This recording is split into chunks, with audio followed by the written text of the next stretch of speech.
A very warm welcome to all of you. Good morning. Thank you for joining our virtual roundtable on women in maritime and port security. I am Allison August Treppel, the Executive Secretary of the Inter-American Committee Against Terrorism of the Organization of American States, and I am delighted that all of you have joined us here this morning. I am going to be wearing two hats this morning, one as one of your opening speakers, as the host of this event, and also I will have the pleasure of moderating today's session. So you'll be seeing quite a bit of me. But let me start first by expressing my most sincere thanks to the government of the United Kingdom for their very generous support of this initiative, and most importantly, for their interest in supporting this topic. Specifically, I would like to thank Ms. Harriet Cross, British High Commissioner to Trinidad and Tobago, for joining us for this opening session, and a warm welcome as well to my colleague Alejandra Mora Mora, who is the Executive Secretary of the Inter-American Commission on Women. And we will be hearing throughout the course of the day from a very distinguished panel of speakers. Thanks to all of you for joining us here today. Our goal in organizing this event is to focus on the role of women in maritime and port security. Throughout today, tomorrow, and Friday, this is a three-day event, we will be looking to address the factors which preclude or discourage women from participating and leading within the maritime sector. Available statistics, which are limited, suggest that less than 30% of onshore maritime-related positions worldwide are held by women. And the statistics for Latin America and the Caribbean may be even lower, some projecting that only 20% of these positions onshore are held by women in this region. But that's not all.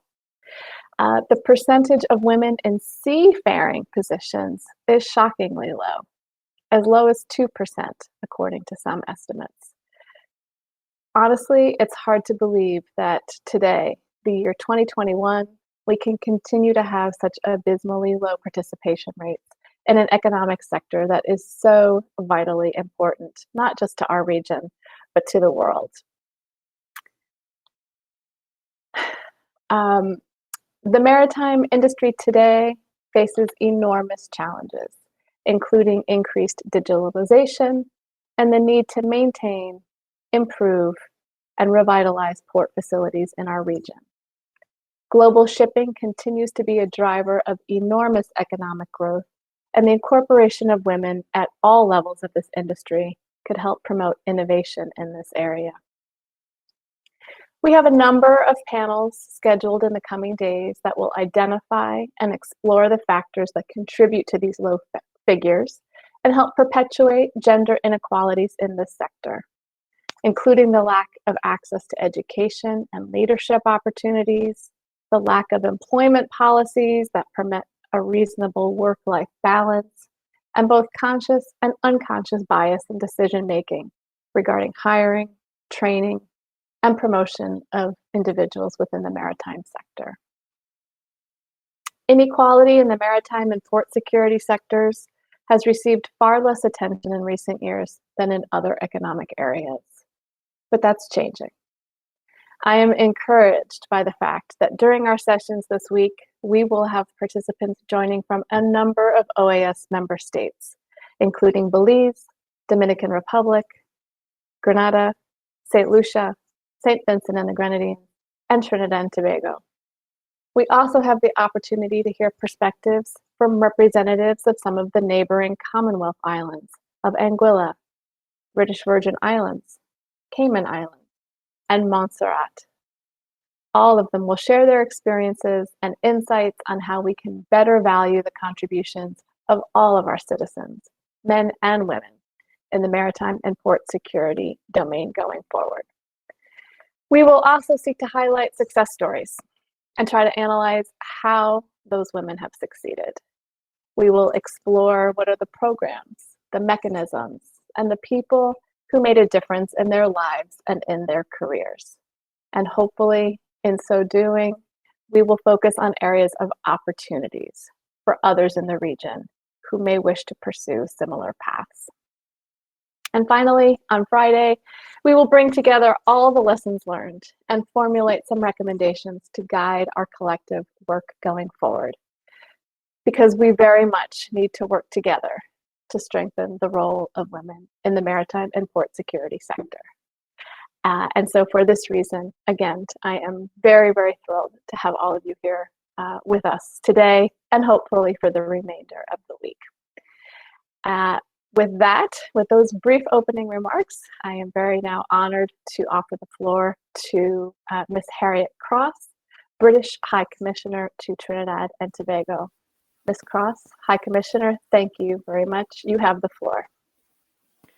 Thank you so much, Secretary. Thank you for those opening remarks, and thank you so much for inviting me to be part of this today. It's really a pleasure to be here and to be talking to this group of people. So as you mentioned in your opening, this particular event and programme has been funded by the UK's Conflict Stability and Security Fund, known as the CSSF. And actually it's the first of its kind for CSSF and the Caribbean, because, and again, you touched on this, it sees all the Caribbean countries, including the Dominican Republic and the British Overseas Territories, coming together to discuss what is actually quite a neglected area. And I was really delighted to be part of this programme because I thought this subject area, women in maritime and port security, was so interesting and so important. The context to this is that this activity forms part of the CSSF strengthening cross-border security cooperation in the Caribbean. It's part of a bigger picture. And that supports a couple of objectives. One is driving greater political and security collaboration through Caribbean islands, and that's through joint operations, training, institutional development, collective strategic planning, and increased cooperation between countries and within institutional regional institutions. So it's got a lot of different benefits. Yes, it's about women. Yes, it's about improving security, but it's also about creating broader links and networks that will hopefully achieve broader results in terms of cooperation. It's also of significance for us on the UK side because in terms of the CSSF Caribbean programme, this programme goes above and beyond what we would count as the minimum standards regarding gender in programming. So we're really breaking new ground here in terms of what we're doing to promote and support women in this sector. So it's really meaningful for us. Again, as we heard in your opening remarks, Executive Secretary, that the importance of gender equality in the maritime and port security industry can't be understated. We all know this is a historically male-dominated industry, and these discussions, which are talking about diversity and inclusion and the leadership challenges that women face in the industry, are very much needed now. They've always been needed, but particularly now when it's often women who've been most badly affected by COVID-19. The statistics I've seen for many countries shows that more women have lost their jobs as a result of COVID-19 than men. So for economic development purposes, particularly important that we can find ways to get women back into employment, but interesting employment, employment that's got a real future. So for me, this is a really significant step forward. As you know, for the UK, diversity and inclusion are of paramount importance in foreign and domestic policy. We ourselves have had to undergo a real cultural reformation in terms of our maritime and security industry in the last few years. We've now got more women in senior management positions, as well as more women on the front line, really doing the dirty work, if you like. For example, the deep rummage teams, which in the past, that was seen as too dirty for women. But I think women can show they can be there at the top levels doing strategy and policy, and actually they can be there getting their hands dirty and showing leadership on the front line as well, which I think is really important. So yes, the UK has made progress, but we also face some really critical challenges which we share with you in the Caribbean. So I'm talking about responding effectively to complex security environments, and the need to address actually vulnerabilities of capacity in this area. So I know we're going to talk about all that today. So let me finish by saying a huge thank you to the Organization of American States, to the Secretariat of the Inter-American Committee Against Terrorism, and to the Maritime and Port Security Programme officers more broadly. You've done excellent work in pulling this programme together. Thank you so much. It's one of these times when I really wish I could speak Spanish, and I don't, because I've listened to you speak in Spanish in the margins, and I wish I could, but alas, no. So thank you so much. Have a great session, and I look forward to hearing all about it. Thank you so much. Thank you. We very much appreciate your time. Again, your time, the support of the UK government. I'm hearing a little bit of an echo. Am I coming through okay? My tech team, just making sure. Okay, I'm going to continue on, even though I can hear myself echoing in my own headset. But again, before I move on, just want to thank, again, the UK government for their support of this work and for the inspiring words. And with that, I will now offer the floor to my colleague, friend Alejandra Mora, Executive Secretary of the Inter-American Committee on Women. Please, Alejandra, the floor is yours. Sí, muchas gracias, Alison. Siempre es un gusto, señora secretaria, poder compartir con usted. Estamos haciendo muchos trabajos juntos y agradezco este espacio tan interesante para hablar en un ámbito como el que estamos hablando, que es absolutamente masculino, no solamente en términos de participación, sino de ritos y símbolos. Saludo también a la señora Harriet, alta comisionada británica de Trinidad y Tobago, y bueno, celebrar que estemos haciendo este evento, que CICTE tenga este espacio con ocasión de este mes, que es el mes de las mujeres. Debería ser todos los días del año, pero vamos a aprovechar y estamos aprovechando que en marzo, el 8 de marzo, hablamos de lo que sucede con las mujeres. Y cada vez más nosotras, como la mitad de la población que somos, estamos alcanzando otros sectores e industrias que han tenido un ritmo mucho más lento de inserción de las mujeres, como ha sido el sector marítimo y portuario.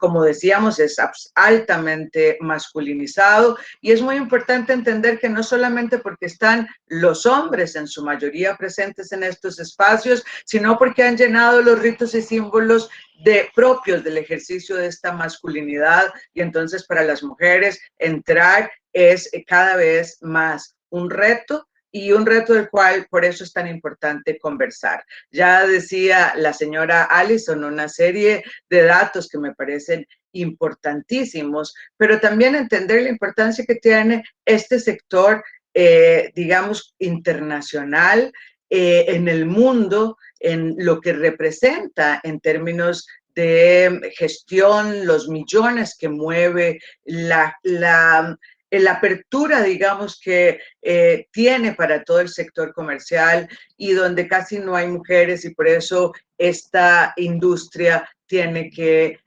cada vez más feminizarse, abrir paso a las necesidades y a las mujeres.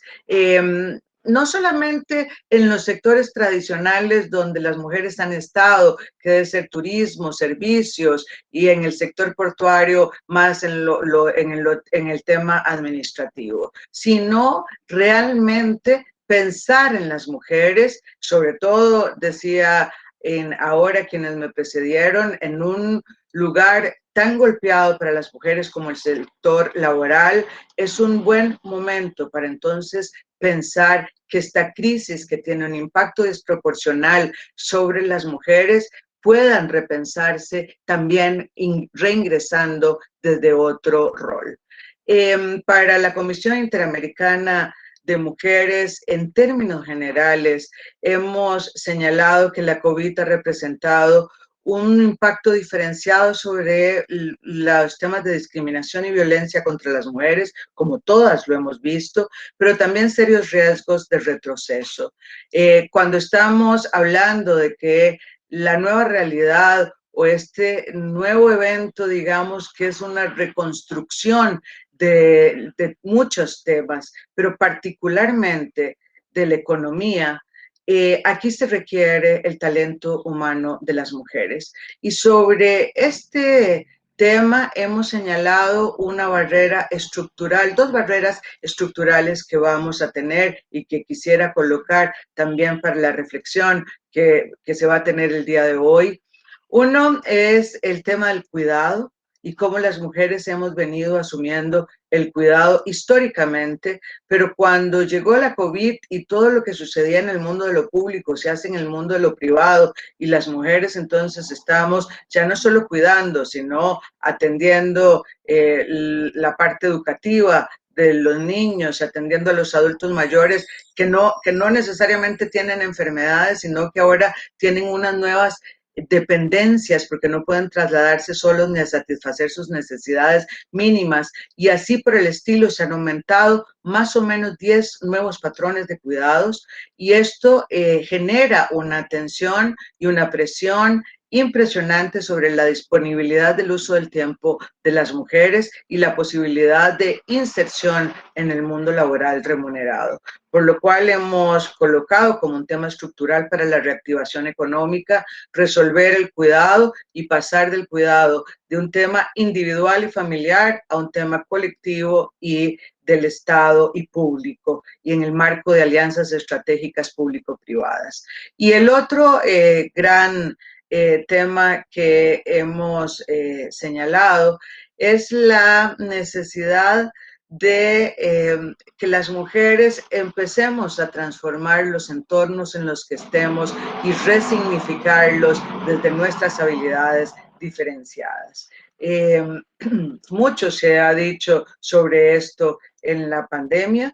Se ha dicho que generamos entornos con una gran confiabilidad, que poseemos una habilidades de empatía derivadas justamente de esta acción de cuidar, que ha sido como un tema casi del ADN de las mujeres, y todo esto genera, digamos, condiciones especiales y que tienen una nueva valoración para la inserción laboral de las mujeres. Este espacio, el sector marítimo portuario, debe de hacer un profundo esfuerzo entonces para hacer acciones afirmativas que le permitan incrementar el reclutamiento de las mujeres, pero no solo reclutarlo, llamarlas, sino retenerlas. Y dos elementos adicionales en las dificultades y las barreras de las mujeres para quedarse en los espacios, el tema de lo patriarcal y la cultura, sobre el cual se expresa a través de una serie de estereotipos y prejuicios sobre lo que las mujeres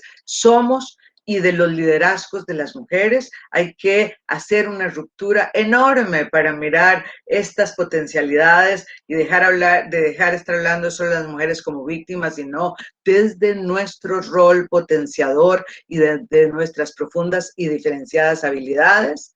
El otro tema es cuido y por supuesto el tema de las brechas salariales entre los hombres y las mujeres, que se sitúa en más de un 20% y en estos espacios masculinizados muchas veces aumenta. Decía que hay acciones afirmativas que hacer para poder hacer reclutamiento. También hay que hacer capacitación en las áreas no tradicionales para las mujeres. Hay que generar una política de género en el sector marítimo portuario y, por supuesto, hay que oír mucho a las mujeres, como va a ser este espacio, para poder cada vez más, de mejor manera, atender estas necesidades. Solo desde las voces de las mujeres, decimos las feministas, nada sin nosotras, sobre una discusión sobre nuestros temas. De manera que esto es un ejercicio de esta naturaleza. Gracias, mi querida secretaria Alison, por compartirlo con la Comisión Interamericana de Mujeres, por hacer este esfuerzo, por visualizar las mujeres en los sectores no tradicionales y estar haciendo un esfuerzo como OEA colectivo para transformar este entorno y buscar un mundo mucho más igualitario. Muchas gracias, querida compañera, y celebro que hoy tengamos unas conclusiones y que las empujemos juntas hacia estas transformaciones. Gracias. Thank you so much, Alejandra, Secretary, for your words. I know that as part of the outcome documents that we formulate at the end of the week, we will have a lot of activities that we will be able to implement together. We absolutely hope to be able to count on your support going forward, because as we've heard from you, as we heard from the High Commissioner, I think there's no shortage of challenges going forward. And one of the things that we know, and I don't want to jump ahead. I know we have a lot of panelists who are going to speak to the challenges, but as a woman who has worked in the security sector now for over 15 years, I think we have a good sense of the challenges ahead. It's not only making sure that the opportunities exist for women in traditionally male-dominated areas such as the maritime sector, the port sector, but also encouraging women to join these sectors, right? Encouraging, exciting women to join, even rummaging techniques, right? That it's a change that we need to work together to push ahead. And so with that, I will let you go. Thank you for joining us in these opening remarks. And we will be back in touch to see how we continue to work together on these areas. Thank you so much, Secretary. We have concluded our opening remarks, and we are now ready to move into our first panel session of the day, which will focus on challenges and, more importantly, successes that 3 of our panel speakers have had in the maritime industry. In our opening remarks, we've already heard about some of the challenges, but I think now we'll have an opportunity to hear a little bit more in depth about some of the specific difficulties that are faced in the maritime and port sector. So we have an hour for this session. Each of our 3 panelists will have about 20 minutes to give us a general presentation, and then we'll wrap up this first session with questions and answers at the end.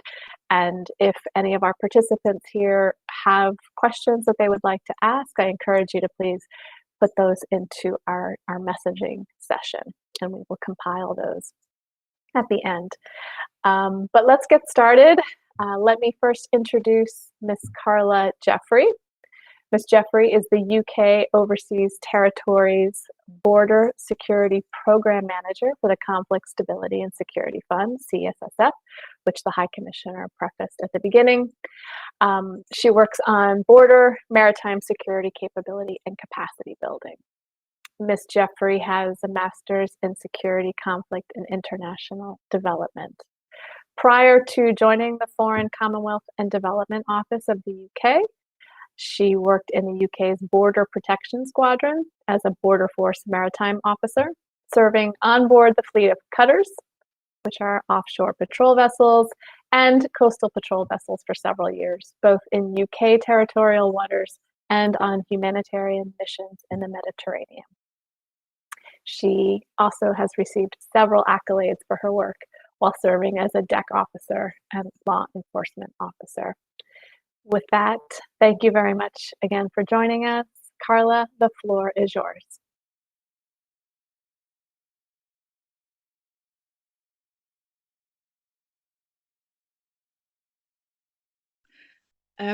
Okay, I'm joining on my mobile, so you'll have to excuse the strange size issues that I'm having on my camera. Not a problem. We can see and hear you just fine. Brilliant. I do have a presentation. I did send it through. I'm just wondering if someone might be so kind as to load it if possible. Yes, Mauricio will put that on now. Fantastic. Thank you very much. Wow. Well, I'd like to start by saying how unbelievably honoured I am to be a part of this event with so many accomplished and successful women. I really do feel a little bit overwhelmed by it all, if I'm being perfectly honest. I thought I'd start by giving you a little bit of background about me. So I grew up by the sea on the south coast of England, and as a result of that, the sea's always been a huge part of my life. I travelled extensively after my bachelor's degree, and I spent a great deal of time in Southeast Asia and New Zealand, never very far from the water. In my mid-20s, I moved to Japan, and I suffered extreme withdrawal symptoms from not being in the sea. I did have a little try of swimming in Tokyo Bay, and it took several days to wash the smell off. After Japan, I moved to the Middle East in the Emirates, and I spent 3 years working as a scuba diving instructor, followed by a year in Fiji doing the same.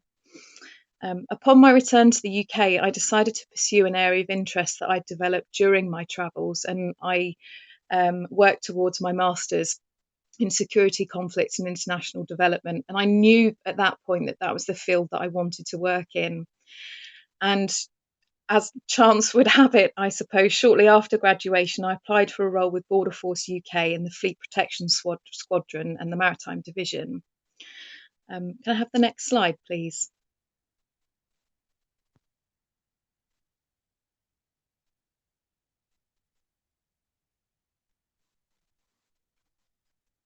We move to the next slide, please.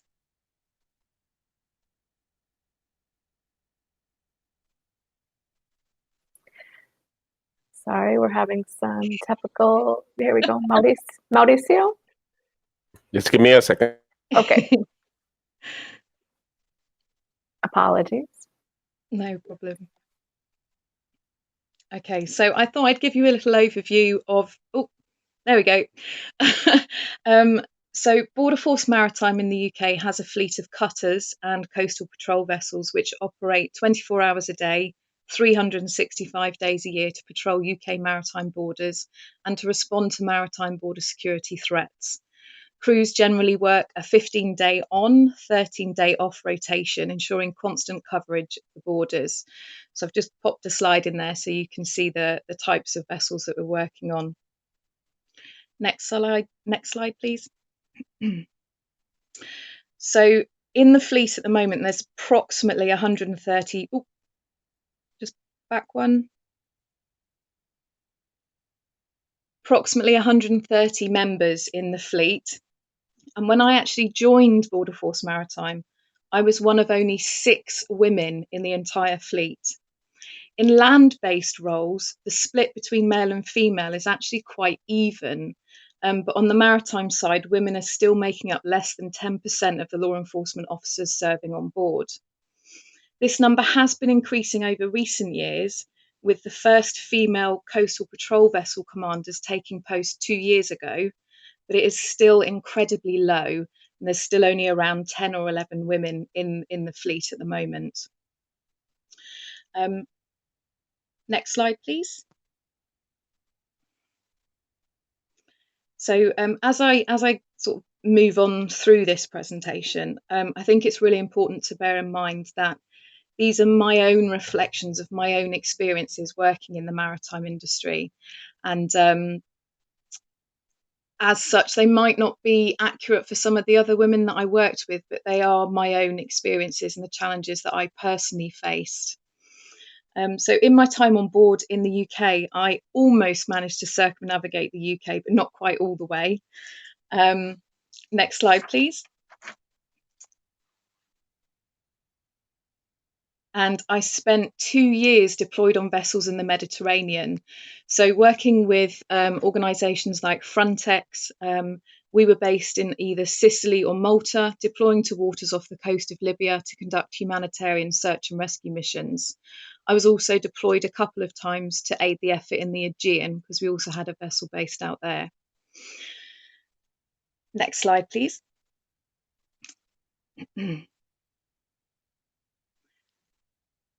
Now, when I first began my duties on board the vessels, there were small things that I noticed at the beginning about being one of the few females in the role.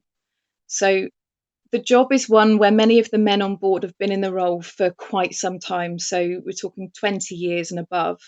And some of them had a rather traditional, or dare I say, outdated view of women on boats. In many cases, it was more a sense of them feeling the need to be a gentleman. So not allowing me to throw a rope or do dirty work or lift something potentially heavy.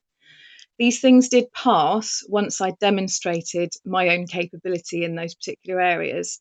I'm not suggesting I had the strength to match a man, but I could effectively throw a rope. There was a feeling that I was viewed as fragile at times, which I could shrug off, but it did mean that in many ways I felt I had to prove myself worthy. So I tended to find myself working almost twice as hard as some of my colleagues for the same level of recognition, often volunteering for extra tasks because I felt I needed to make more of a mark. I also found myself at some points trying to be more macho, so that I could fit in with the male crew members.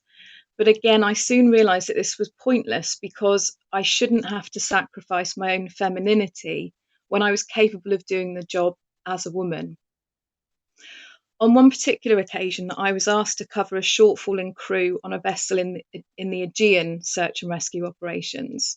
So I was working on with the crew that I didn't normally work with.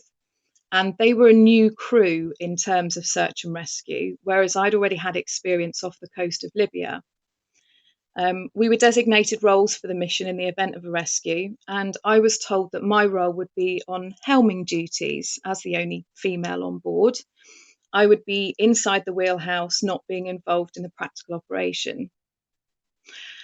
I wasn't too pleased about this, and I suggested to the commander that as I was the only one on board that had practical experience, it made more sense for me to be on the deck working with the migrants that we were rescuing.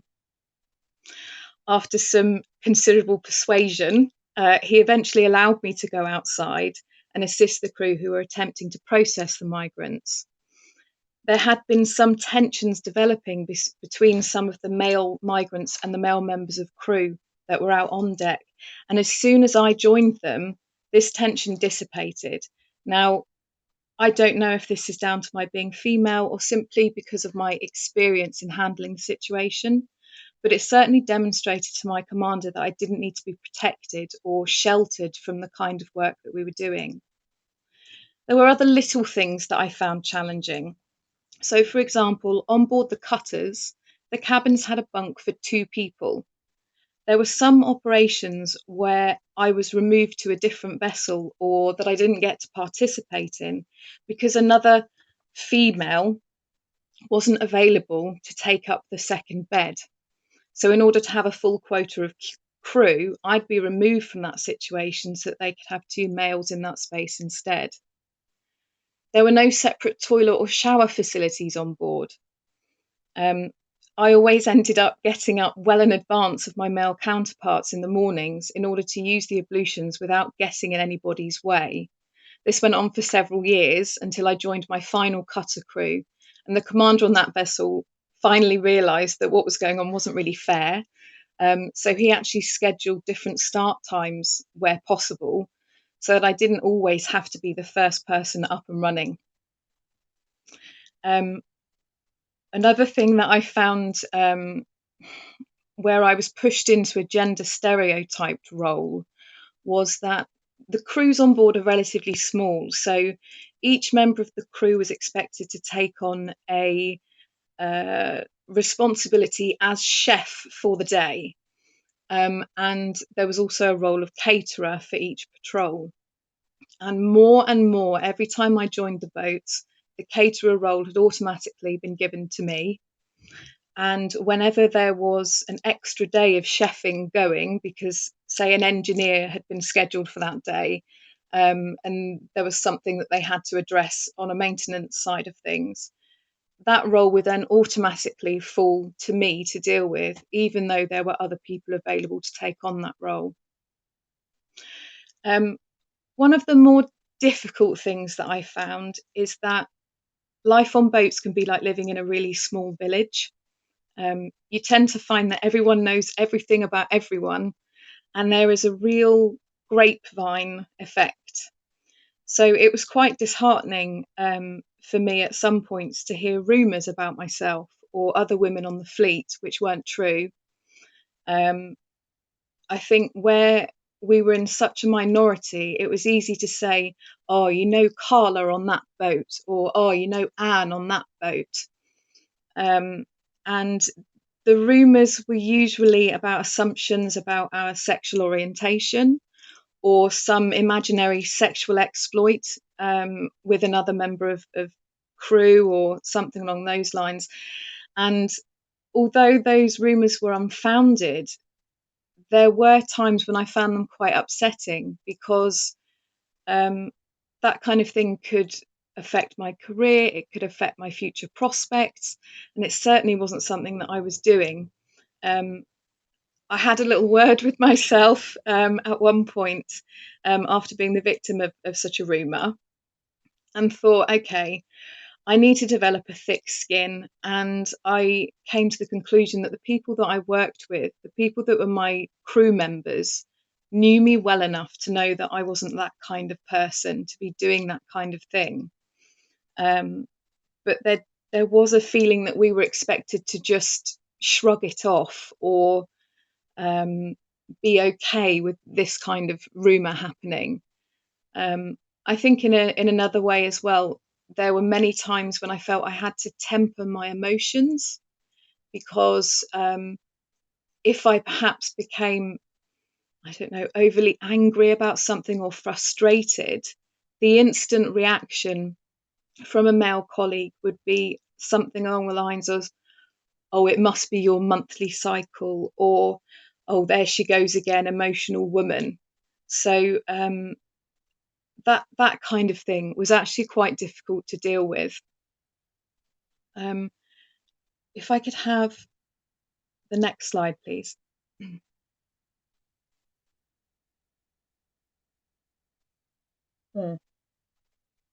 We can go over to the next slide as well, please.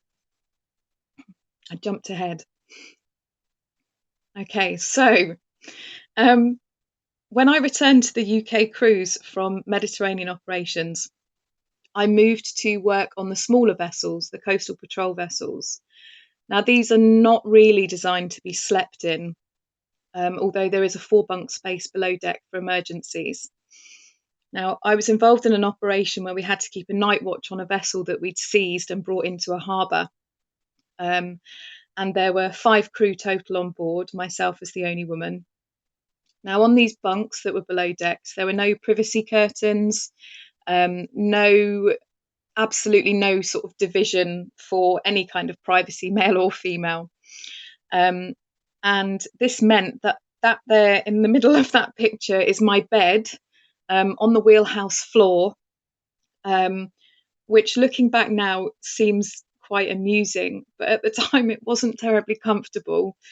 And it raised issues with the crew that I was with, because they were concerned about how their wives and girlfriends back home might feel about the sleeping arrangements on board. So that was quite an interesting experience, to have the men actually see that there was a problem with the way things were arranged on board the boats. Next slide, please.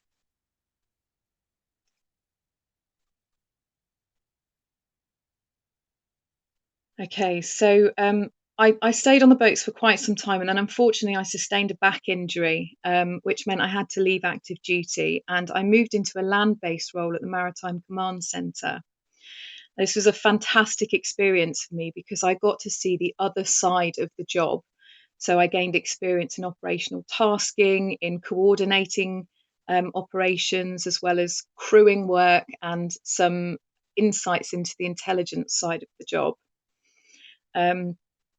There were a lot more women in these high-level roles on the land-based side of things, which I found quite interesting. And one small victory that a female colleague and I managed to bring it onto the boats was the introduction of sanitary bins in the bathrooms. So up until last year, there were no facilities for sanitary disposal of sanitary items. So that was quite an achievement to manage to get those items actually placed onto the boats now. Next slide, please. Okay, so I thoroughly enjoyed my time in active duty on the vessels. So despite all the challenges, I absolutely loved the work that I was doing. What I found was when I was working in the UK, the crews were changed quite often each patrol. So I almost had to re-establish myself every patrol as a valued team member and a peer, not just a token female crew member. In the Mediterranean domain, I actually stayed with the same crew for almost the full 2 years. And as a result, the bonds that I developed with my team was incredible. And their reception to me as a female was very different from my previous experience. My commander there was relatively young in sea terms and progressive. So he didn't just see me as a woman, but he saw me as an important integral part of the team. It was during my time on that crew that I received several reward and recognition awards for my work. In particular, my ability to communicate with migrants and show empathy. Through this, I managed to secure intelligence, which was of vital importance to a number of European intelligence agencies. My presence on the boat during rescues, particularly those that involved women and children, was also vital in ensuring calm and measured responses. We had 5 armed Marines on board for our own protection in those operations, and the deck could seem like quite a frightening place to those vulnerable groups. So having my presence there gave them a sense of safety. I showed a very high level of aptitude on watchkeeping duties whilst I was in the Mediterranean, and my commander put me forward for various training opportunities upon my return to the UK. I was initially concerned that I was only being nominated for these opportunities because I was a woman, but I soon realised that I had a genuine aptitude for the work and deserved the assistance in progressing my career options. As a result, I was one of the first women in the fleet to be put through the Royal Yachting Association Offshore Yacht Master course, and prior to my injury, I was on a pathway that would eventually lead to my being a commander on one of the smaller vessels. I also worked towards achieving the accolade of personal safety trainer, so training my peers in the use of restraints, safe baton use, and personal safety techniques. Early last year, I applied for a role within the Foreign, Commonwealth and Development Office, which I felt would suit my interest and my education, my experience, and my passion for this role. I started in post in June, and I've learned so much over the last few months.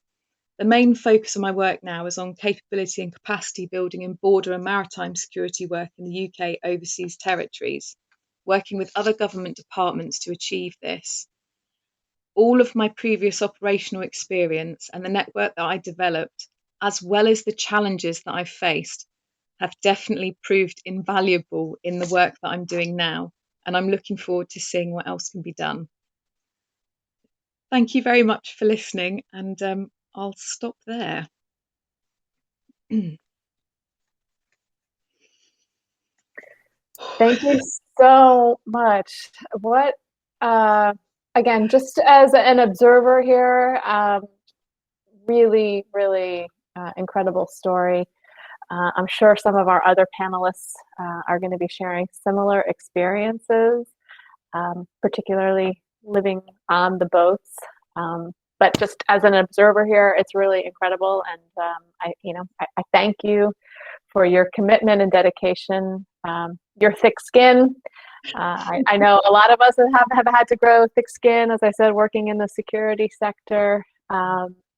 But I think obviously your accomplishments are, a testament to your dedication. Thank you.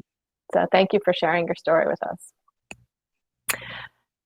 I hope you'll please stick around for the questions and answers at the end. But I am now going to move on to our second panel speaker, Miss Stacey Kirchhoff. We're going to hear a little bit of a Canadian perspective now. Ms. Kirchhoff is the Regional Manager for Marine Security Operations in the Pacific region at Transport Canada. Ms. Kirchhoff, thank you so much for joining us this morning. The floor is yours. Good morning, everybody. Can you hear me okay? We can. Thank you. Excellent. Good morning, and thank you. It is an incredible honor to be asked to be amongst the company on this roundtable this week, and the stories I've heard already this morning particularly from our last presenter, have been absolutely amazing and inspiring. So I consider it a great honor to be part of this group today and meeting with you. My story is a little bit different. I've been land-based in the area of marine security for the past several years, and I came up through the ranks at Transport Canada, starting out in quite a junior role after I finished my education, which was an international security degree here in Canada.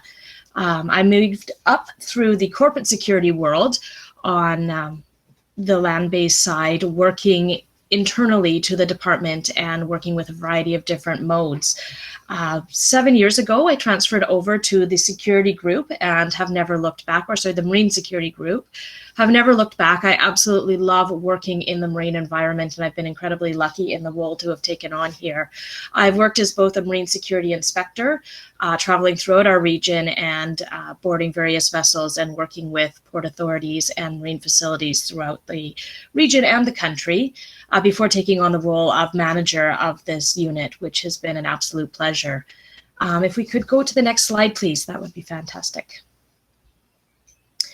So just to give you a little bit of background of what we do here in Transport Canada Pacific Region, as I said, they're land-based positions where our inspectors go and board both foreign and Canadian vessels to conduct ISPS security inspections, as well as visit marine facilities and ports throughout our region to certify them to receive foreign vessels in Canada. So we're looking for the security threats that might face our maritime environment or enter the Canada through the maritime environment. I would say that 70% of our work is with the ports and marine facilities themselves, with the other 30% being vessel-based. Our particular region does not have a lot of deep-sea Canadian vessels that we inspect. However, we do receive the largest number of foreign deep-sea vessels through our 4 port authorities here in the region. And so we see approximately 1,800 foreign vessels coming in a year, and we try to board 10% of those to conduct security inspections. Okay, so if we could go into the next slide. Like the previous speaker, many of the challenges I'm going to discuss today and the success stories are my own. Some of the other women on my team and within the region and of course nationally might have had different experiences, but I would like to share some of what we've experienced here. While our positions are land-based, so we don't have the same challenges as being on board a vessel, we have seen several barriers to entry in the marine environment for women. One of those is the requirement for frequent travel. Because of that, often women are also caregivers in the home to both children and or elderly family members, and the requirement to travel can be challenging for them when trying to balance all of those responsibilities. In addition to traveling throughout our region, we also have to do dark hours assessments of our facilities. So they're often working long hours and hours that take them into the evening and the night, which can impact the home life. And because of that, we have seen some women who are very highly qualified reluctant to apply to the positions within our organization because of that perceived lack of balance, which is my second challenge point. There is a fear that women won't be able to balance their work and their personal life, as well as on behalf of the women who are entering that workforce, as well as those who are doing the hiring.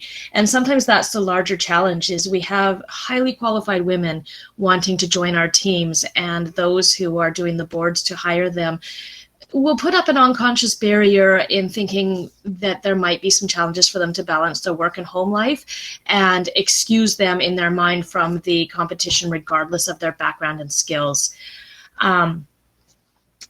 Carrying on that theme, when it comes to hiring high qualified women into this field, are the stereotypes and perceptions of those doing the hiring. As our last speaker alluded to, at times there's the perception that women can be more emotional or perhaps even irrational when they're approaching challenging issues, which of course is a stereotype that has been disproven again and again. So getting past those barriers to recruit women to both apply and make it through that competition process have been one of the challenges that we've faced over the years. If we could go to the next slide, please. The next challenge I would talk about are the misconceptions around a woman's ability or desire to engage in certain types of work, getting your hands dirty, being in the field. While our jobs are land-based, when we do a security assessment, it often requires that you walk down a ravine or through mud puddles that might be up to your knees or even your thighs. I recall a time walking through a oil and gas facility where we had to bushwhack through a series of brambles in order to assess a fence line. And all of those things, it can be dirty work. You're doing it in all sorts of weather, but women are certainly just as capable and just as willing as the men on the team to go out and engage in those types of work. When it becomes to being treated as an equal alongside male colleagues, I can remember a situation very early in my career when I was an inspector, when an opportunity for 2 inspectors to attend a training course on the other side of the country came up. It was a high-level course that most inspectors did want to attend, but when making the decision, the manager of the time made the assumption, without first consulting with any of the women on the team, that the women would not want to go because the course would take them away from home over Halloween. Ironically, the manager at the time was a woman as well, and she approached the group and said, you know, I've picked 2 of the male counterparts to attend because Halloween is on Tuesday and I know you'll want to be home with your kids that day. To make that sort of well-meaning assumption without actually speaking to the female inspectors is just one of the examples of where they're not necessarily treated as equals amongst their male colleagues. The next one is assumptions regarding some difficult situations. And when we board vessels and when we're out in the field, we're in a position of taking enforcement action against ports, marine facilities, or masters of vessels if they're not complying with the security requirements. There is often a perception that women don't handle conflict or these sorts of difficult situations as well as male counterparts. Unconscious bias, such as a fear that the woman may become too emotional in a conflict situation, or frequently come up creating unintentional biases towards male inspectors. For example, when needing to send an inspector to a vessel where there's likely to be a conflict with the master or crew, managers may unconsciously choose to send the male inspectors without considering the female inspectors to be just as capable. In reality, I have found, managing a team of inspectors, that the women inspectors quite frequently have the ability to diffuse and calm a difficult or a conflict situation more so than their male counterparts. So having a female engage in that level of work is quite often more successful in keeping everybody calm. Cooler heads prevail. In terms of the stakeholders that we work with on a daily basis, there can be symptoms or experience in education which is not directly related to the marine environment. The nature of our work is that we come from a variety of backgrounds, not all directly related to the maritime environment. IT security, facility security, and investigative skills are all valuable skills, and those with experience in this area can be just as valuable as a marine security inspector as someone with specific maritime experience. As I said myself, I was recruited from the corporate security environment and had no experience in the maritime environment when I first joined the team. My skills in corporate security provided the background that I was needed to for much of the position, and I took courses and undertook personal learning to achieve the rest of what was required, and it turned out to be very successful, bringing me in from a different background than some of the others who did have that maritime environment to bring, and provided a mix of skill sets that advanced our program even further. Okay, if we could go to the next slide, please.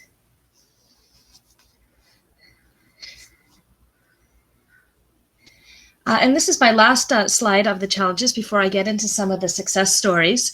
And it is around the requirement to exercise authority over those who may not hold you in high regard or respect you. We have found, particularly when boarding some foreign vessels from areas where women are not yet as advanced in the maritime world as they are within Canada, where they don't want to engage with a female inspector who's in a position of authority. Another personal story that goes back to when I was an inspector and I boarded a foreign vessel with another female inspector to undertake an ISPS security inspection. The master of the vessel was visibly upset to see us and commented to his first officer that he did not have time for these women, gesturing us off the vessel. He then went on a very loud and shouting tirade where he vented that he had too much to do, including disposing of the garbage on the vessel that was more important than speaking to us at the time. Luckily, I was my second or third inspection, having joined the team, and I was with a more experienced colleague who immediately took control of the situation and firmly explained our role, advised the master that we would not be disembarking the vessel. He continued to vent and had a shouted conversation with his vessel agent over the phone and his flag state before returning to us. My female colleague again firmly explained what was required, and we proceeded with the inspection.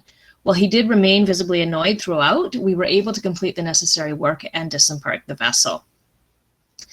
A second example, again, when I was an inspector boarding a vessel with another female inspector, we were asked to wait at the entrance of the superstructure for an escort to the master's office. While we're waiting, and usually in this scenario, when we're waiting to be escorted to the office, we'll speak to one or two of the crew. We rarely see more than that. While we were waiting, several crew walked by and they all stopped to grin and say hello, and there was a little bit of nudging back and forth going on, which we thought was a little bit unusual, but we brushed it off.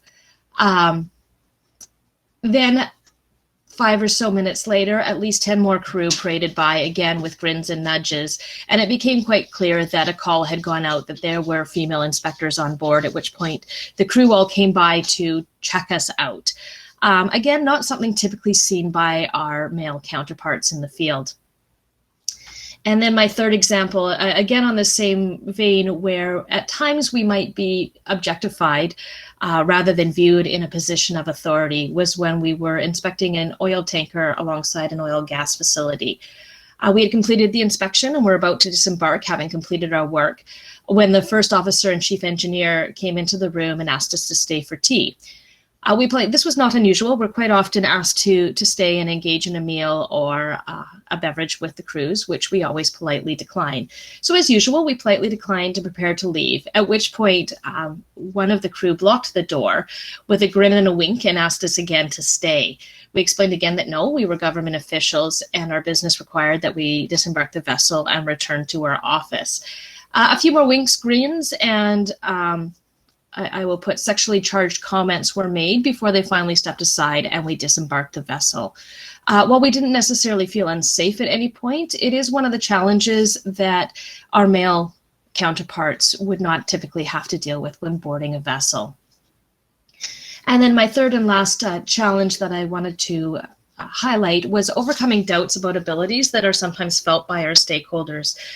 The port and marine facility environment, while it is expanding in terms of the number of women working in the field, it is still largely a male-dominated area, particularly when it comes to security.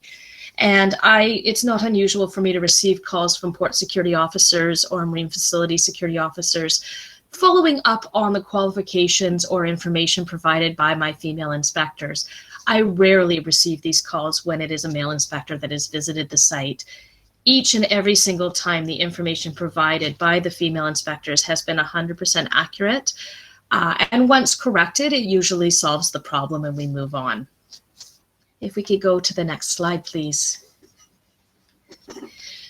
Getting into our success stories, though, I am lucky enough to work for a department that is very inclusive and has been very successful in attracting women into marine leadership positions. Our regional director here in the region is a woman, and across the country we have several women in key leadership positions, including the head of our marine safety and security program nationally. 4 to 5 regions in Canada are led by female managers, and that includes our 2 largest ports in Canada, which is here on the Pacific coast where I am. We have the Port of Vancouver and the Port of Montreal on the East Coast. If we could go to the next slide, please. The marine security team that I manage a small team of 10 inspectors, which are highly qualified individuals. 5 of them, so 50%, are female, which is absolutely phenomenal considering that I was only the second female to join the team when I joined a few years ago. We've managed to recruit highly qualified women that come from a variety of backgrounds, several of which have come from a maritime on-board environment as well, and they offer those skills to our team. Within my region, again, I have a female inspector who is the lead inspector at the fastest growing port in Canada, which is in Prince Rupert. And she is dealing daily with high-level officials through our largest stakeholders and container facilities. The largest port in Canada, which is our Port of Vancouver, is also led by a female marine security and has been for the past several years. And that involves, again, high-level meetings with stakeholders, advising them on their requirements and ensuring that our goods and services continue to flow. And if we could go to the next slide, please. And last example, a women marine inspector is the lead inspector at one of the most contentious marine facilities in Canada, which is our Trans Mountain facility here in the region. It's been contentious in that there has been a significant amount of protest, domestic pushback on this particular facility, which requires that the inspector deal with a high level of conflict and charged situations, which she does exceptionally well, maintaining her calm and has the respect of the marine facility. 3 of my marine inspectors are 3 of the highest regarded inspectors across the country due to their skills and their ability to approach their work with a calm authority that has garnered them a fantastic reputation. Recruitment initiatives have changed over the past few years within Transport Canada, and we've started to stop the stigma attached to assuming that women coming into these positions will not be able to balance their work and home life. And as a result, 50% of the applicants to marine security position in the region are now female. And if we could go to the next slide, please. So some conclusions that I've been able to draw over my time as managing the marine security team. By creating an inclusive environment at Transport Canada, we've managed to attract a wide variety of qualified women into maritime positions, particularly in the area of marine security. We've been able to mitigate concerns around the work-life balance question by keeping our work environment very fluid and flexible. And by that, I mean that we allow the women in the positions to choose when they are or are not able to travel and communicate that, and to work with their colleagues to create their own schedules over the quarters in order to ensure that all of their regulated inspections are completed and they're able to balance the lives themselves, which they've all become very excellent at doing.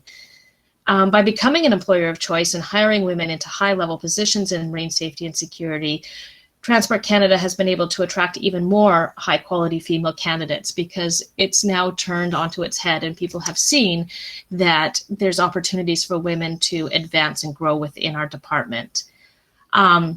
As I talk to you today, I would say that we're definitely on the right path when it comes to encouraging the recruitment and development of women in security positions in the marine environment. However, we do still face some of the challenges that I identified, and there's still work to be done to really truly ensure that women have the same opportunities and the same level of recruitment as our male counterparts. Excellent, thank you. That concludes my presentation. Thank you so much, Stacy. Again, for your contributions. I'm sure, like some of the other participants here today, unfortunately, I spent a number of your slides just shaking my head, right? Really just trying to grasp, just the challenges that women continue to have to face on a daily basis.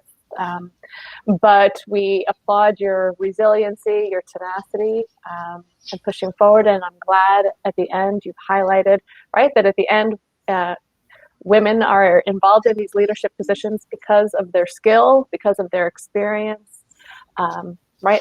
They're being recognized appropriately. Transport Canada is certainly a leader in that way. And we will circle back around to you on some specific recommendations that you can offer our group in a little bit. But thank you for that. Well, thank you. Yeah, please stand by. And I'm going to offer the floor to our third panel speaker. who is Captain Marie Byrd.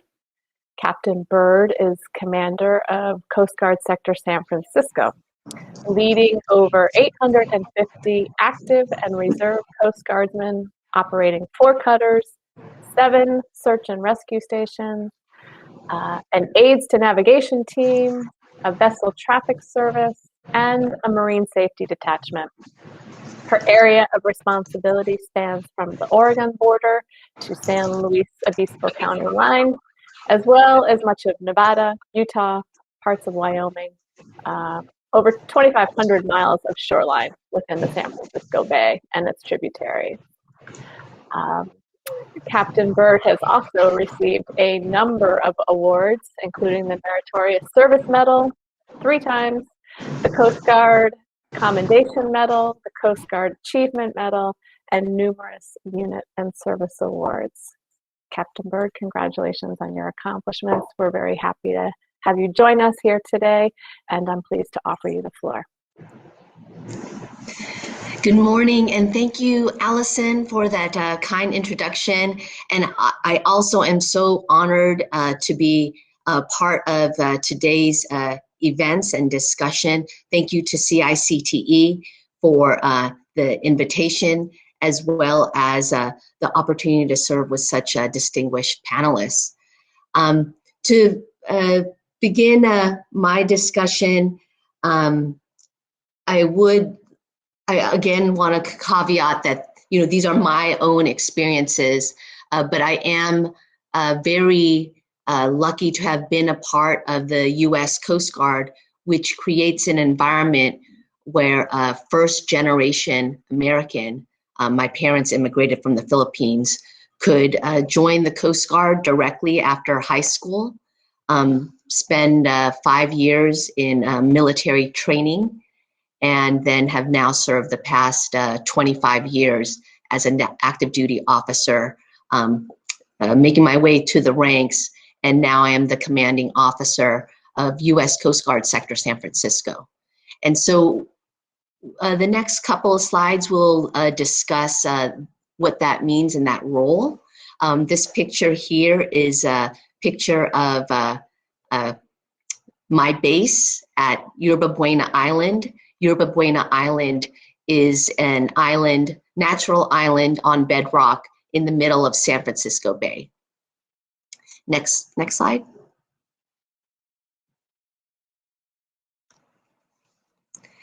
So the United States, and for the U.S. Coast Guard, there's 37 U.S. Coast Guard sectors. And of these sectors, they're responsible for their region for maritime safety, security, and stewardship. We're the lead federal agency in those facets. And for the United States, that means to protect 95,000 miles of shoreline, consisting of 361 commercial ports. It results in $4.6 trillion of economic activity. 90% of the United States imports enter and export by ship. And by 2025, worldwide demand for waterborne commerce is expected to more than double. Next slide.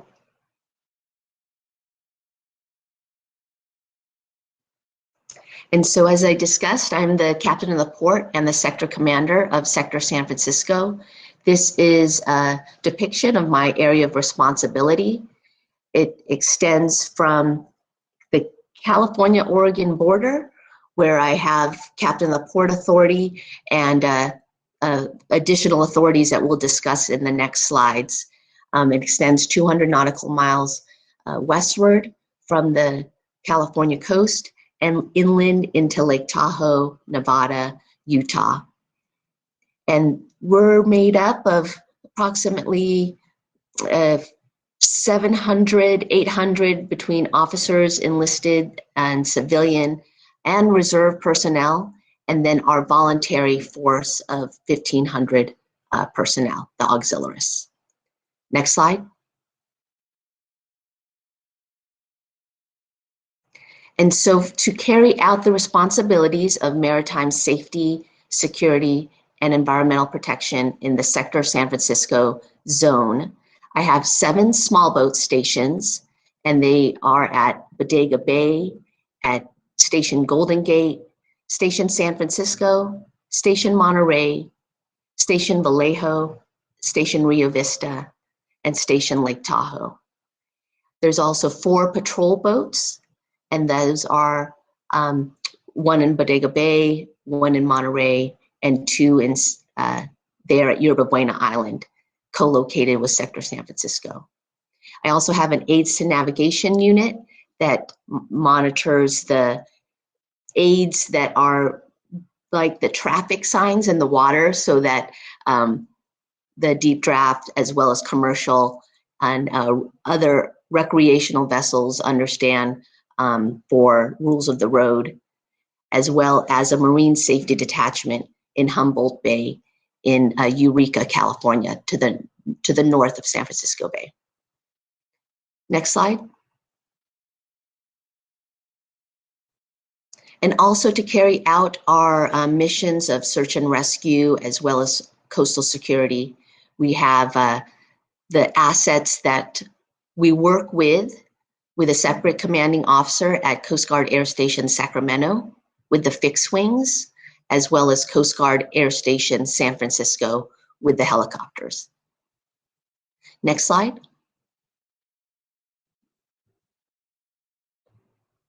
And so most personnel are familiar with the city of San Francisco. City of San Francisco is a worldwide vacation destination. And then within the Bay, we host many high visibility marine events such as America's Cup. But not only is the Bay used for recreational sailing, but there is the commercial vessels that call into Oakland.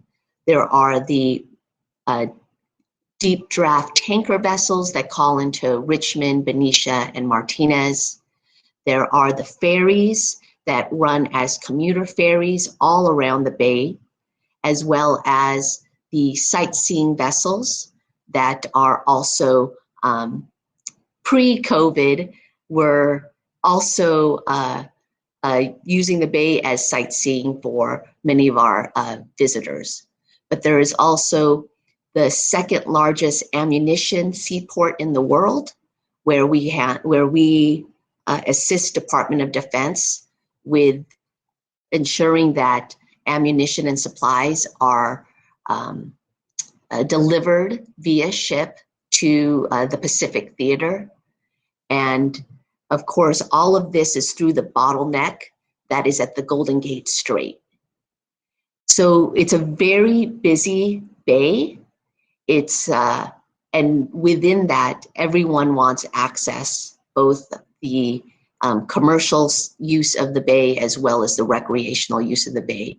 And so we will manage over 1,000 marine events to ensure for safety for those that either want to use the bay for a regatta or for a military exercise. And we balance that with the 3rd largest ferry system in the United States after New York and Seattle, Washington. Next slide.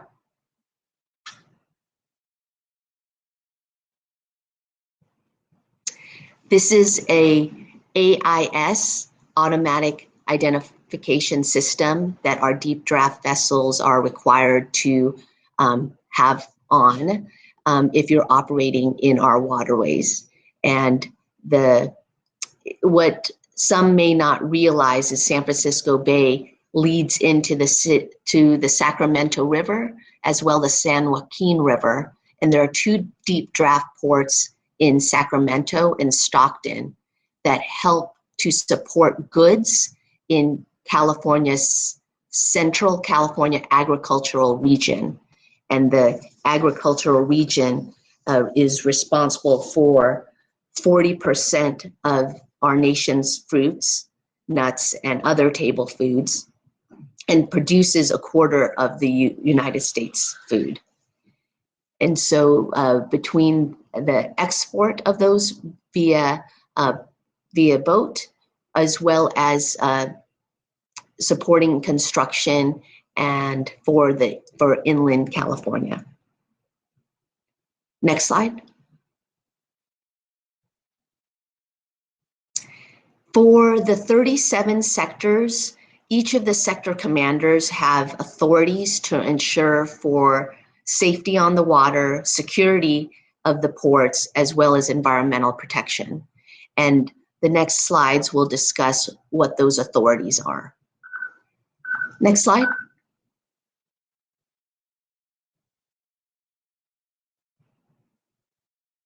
As captain of port, those are my most extensive authorities, and I use that authority to control vessel movements, to establish safety and security zones, to control access to vessels and facilities, to enforce the rules and regulations, both law enforcement as well as for search and as well as SOLAS and MARPOL. We use it to conduct searches and investigations to marine accidents, as well as ensure for the safety of marine events. This is an example of the diversity of vessels that need access to the bay. Next slide.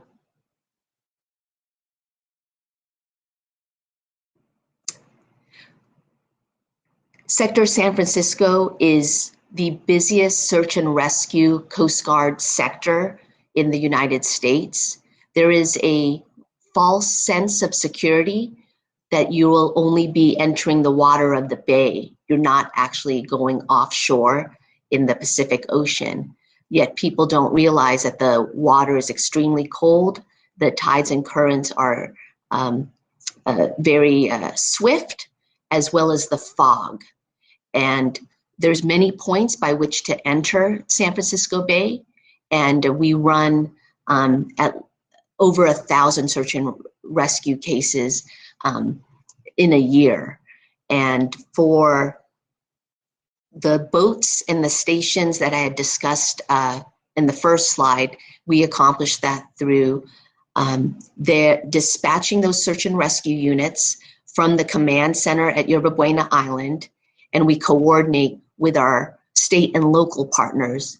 When we make the urgent marine information bulletin that there's a confirmed person in the water, many of our other governmental agencies, everyone responds because time is not on our side if there's a person in the water for the factors I discussed. The water is too cold, and every second counts.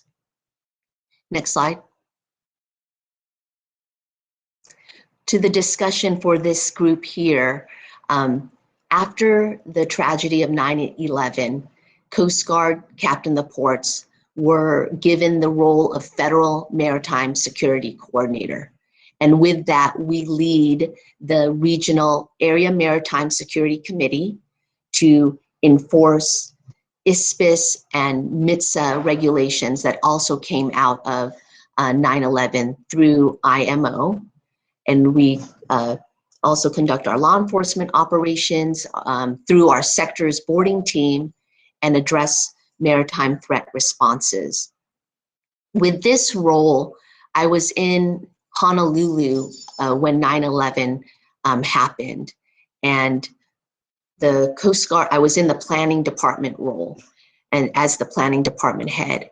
And as the Coast Guard and as our counter signatories to IMO, which is the maritime arm of the United Nations, came together to enforce and to develop the international ship and port security regulations, as well as the maritime transportation security amendments, which my colleague had spoke to, and to conduct on-board vessels as well as facilities.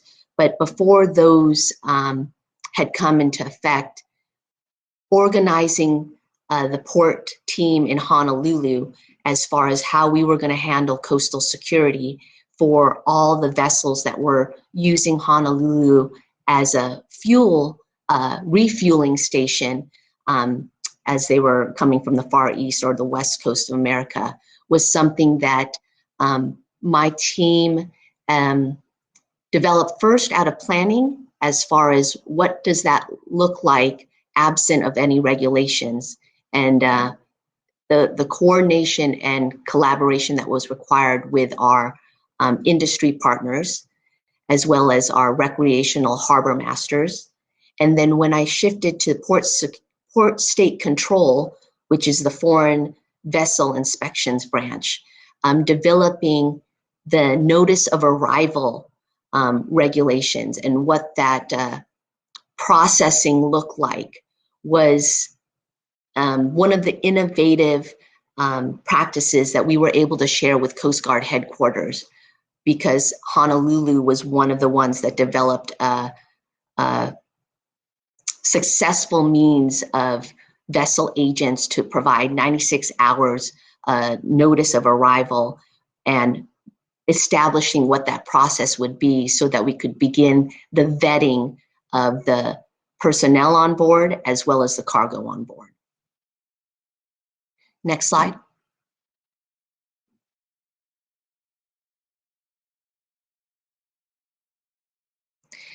Sector commanders also are established the authority of Federal On-Scene Coordinator. And this came out of the Exxon Valdez oil spill in Alaska in 1990. And as a result of the Oil Pollution Act the Oil Pollution Act of 1990, because of the Exxon Valdez oil spill. And with this, it's very similar to the coordination of the Security Committee. The regulations were developed to establish expectations for commercial vessel operators, for the ability to demonstrate that they can respond to pollution events, and that they have coordinated with oil spill response organizations, qualified and vetted and approved by the Coast Guard, and that if there was a report of an oil spill in our navigable waters, then the Coast Guard works in partnership with our local, state, and other federal agencies to stabilize the situation, mitigate further damage to the environment or to wildlife, and then carry out through with the investigation. And so in this role, the Coast Guard leads the Area Contingency Planning Committee, so that we all are on the same page as far as geographic, determining our sensitive sites and what are going to be the geographic strategies for those sensitive sites, such as boom deployment and exercising those planned boom deployments in advance of a oil spill. Next slide.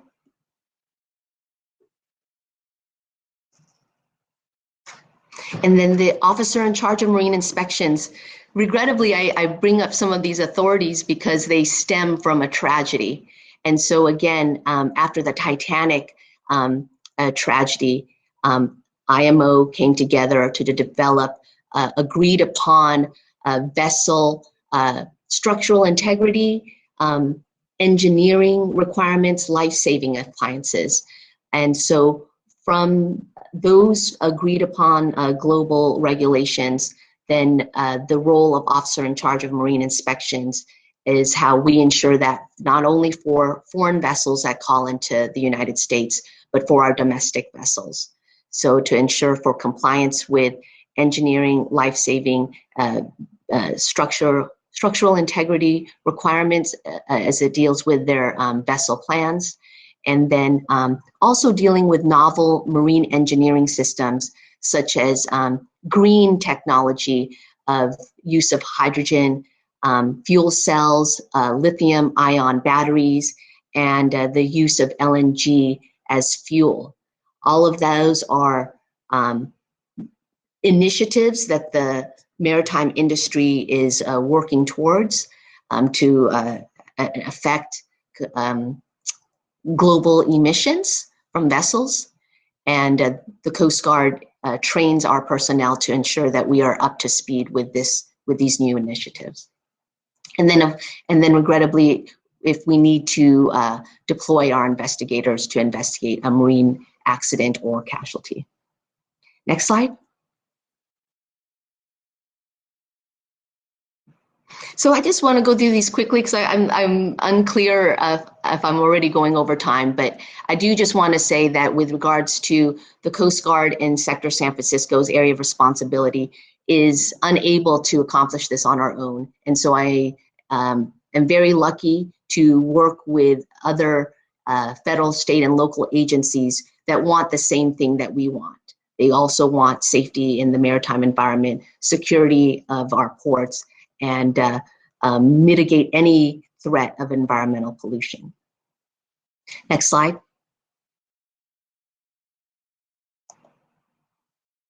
And lastly, this is a snapshot of me with some of our crew in front of Station San Francisco. That's the view outside my window. Those are the cranes at the Port of Oakland that you can see in the far background. Next slide. Or you can conclude that. Okay. And so I think that with regards to what was brought up by my colleagues as far as challenges and successes, I think that I can share those same, again, this is my experience, but the first 2 years out of the academy, you're required to spend 2 years underway on a Coast Guard cutter. And I was lucky that I was not the only female, that I actually was with a cadre of 5 other women. And I think that if there were any of those types of situations that we had each other to lean on. And then after serving the 2 years on board the cutter, I chose to do the landside facet of the Coast Guard. And I was a marine inspector, and as my colleague had mentioned, that when you go on board vessels where perhaps the countries are not as progressive as the United States, where I would also be dismissed, especially where most of the foreign vessels have a Filipino as their crew. And so when a Filipino marine inspector from the US Coast Guard arrives, Filipino American, excuse me, I was born in New York, but the same kind of dismissive tone that you do have to work through and understand and assert that you're here to ensure that the vessel is in compliance with international laws. But I would like to just share that at the end of the day, as far as opportunities, I am very lucky because the US Coast Guard has at every opportunity presented to me that the ball has kind of been in my court and to determine how far I want to achieve in this organization and to have earned the role of captain in the port of Sector San Francisco is one that I think that for all of us share. You have, you demonstrate with hard work, you have your mentors, and there are sacrifices that you have to make as well. So with that, I will hand it back to Ms. Treppel. Thank you so much for your presentation. Again, I'm really struck by the breadth and scope of experience that we've been able to hear from this morning. I wonder if my other panelists could join me. Carla, Stacy, if you could join us on the screen, please. We have just a few minutes remaining for some questions and answers.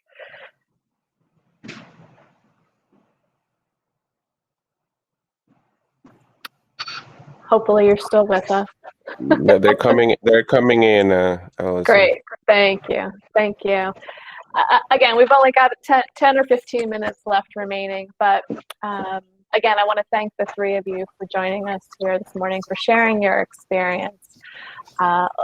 Like I said before, but it's worth repeating, I personally found it very inspiring, and I'm sure you have inspired the other participants that are here as well. So that's going to sort of lead me into my first question, and I think you all mentioned it to a certain degree, right? But the importance of mentoring, and you've referenced looking towards mentors, but I'm sure you have also served as a mentor to young women or junior professionals who are just getting into this field.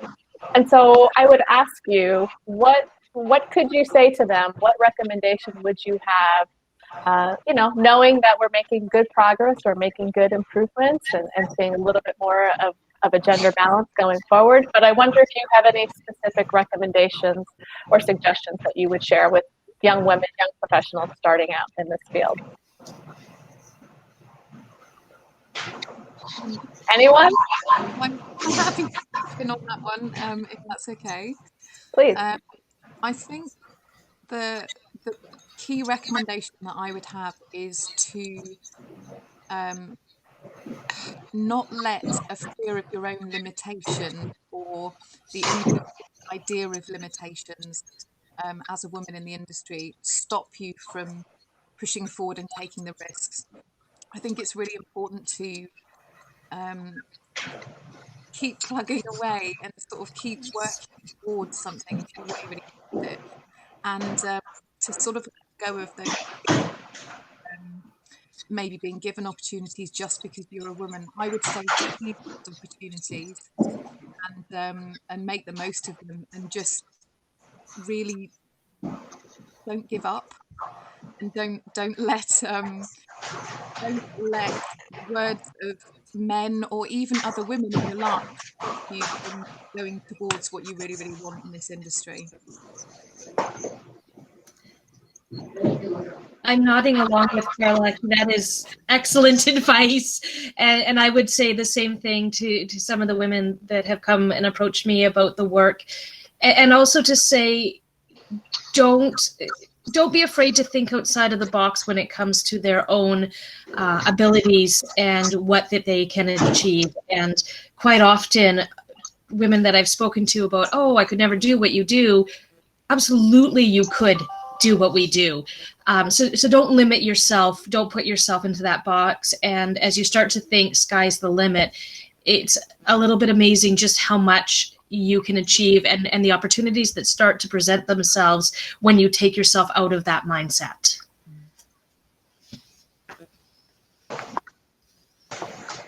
And to carry on with my colleagues, I would say two things. So the U.S. Coast Guard is a very small service.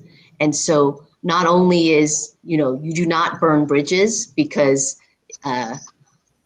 everyone knows each other, or 7 degrees of separation, but I always say to protect your service reputation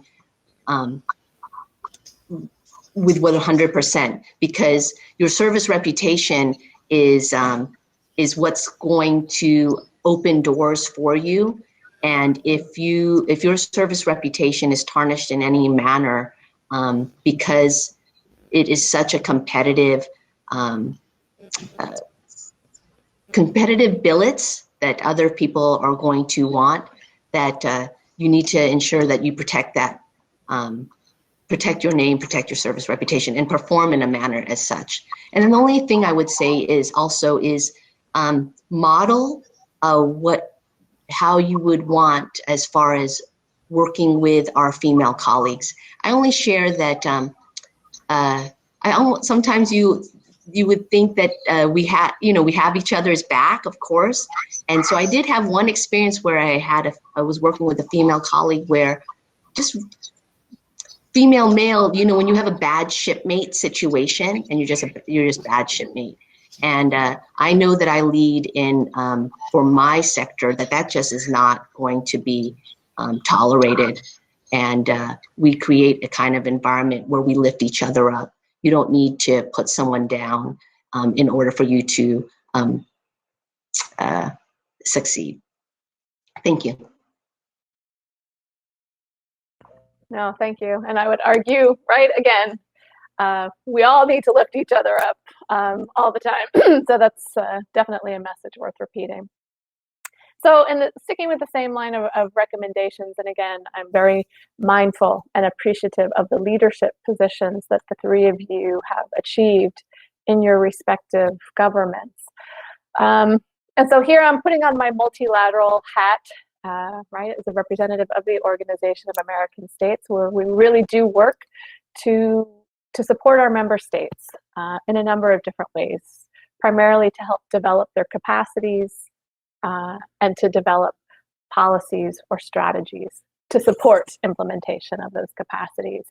And so here again, I'm very sensitive that you are still representing your government. So, but just in general, I wonder if, again, just based on your road traveled and the road still left to travel, what, if any, recommendations would you have for governments as they're formulating strategy, particularly how to have a gender balanced approach, gender-focused strategy in the marine maritime environment? Is there a specific recommendation or suggestion you could make to governments in general, not necessarily your own? Anybody want to take a stab at that one? Yeah, Carla. Okay. I've got a few actually. I think that there needs to be a much clearer career. We have lost your volume, Carla. Carla? Carla, we don't hear you. Carla, we don't hear you. I don't think she's And somewhere. she doesn't hear us either. Oh, you're back. You're back. Sorry, we lost your volume for a while there. Sorry. Can you start again, please? Of course. So I've got a few ideas. One of those key ones, I think, is about the importance of implementing education pathways and proper career mapping for professional development for women within the industry. Now, whether that's through targeted advertising campaigns or just raising general awareness, even at sort of secondary school level, where I mean, I had no idea this kind of work even existed when I was at school. And, it's quite possible I would have made some different decisions had I known this kind of thing was available to me. So education and clear career progression is very important. And I also think we need to identify our role models and promote them on a much wider scale. So events like this are absolutely fantastic. But I think we need to have those role models more obviously in the public eye to inspire those people that are maybe considering a move into this career or into this arena. I think those are quite important things. I'll stop there. Thank you. Stacey? I think Carla makes some excellent points, and I'm thinking of some of the recruitment strategies that we've started to undertake, and yes, putting women in leadership positions out into some of the events in the field, career talks, and educating the upcoming youth as they come through their education programs on what positions are available to them. And like Carla just said, I had no idea that that this career path actually existed. I knew from quite a young age I wanted to work in international security, but I didn't know the breadth of different programs that were available to do that. And it's a much wider field than I ever anticipated.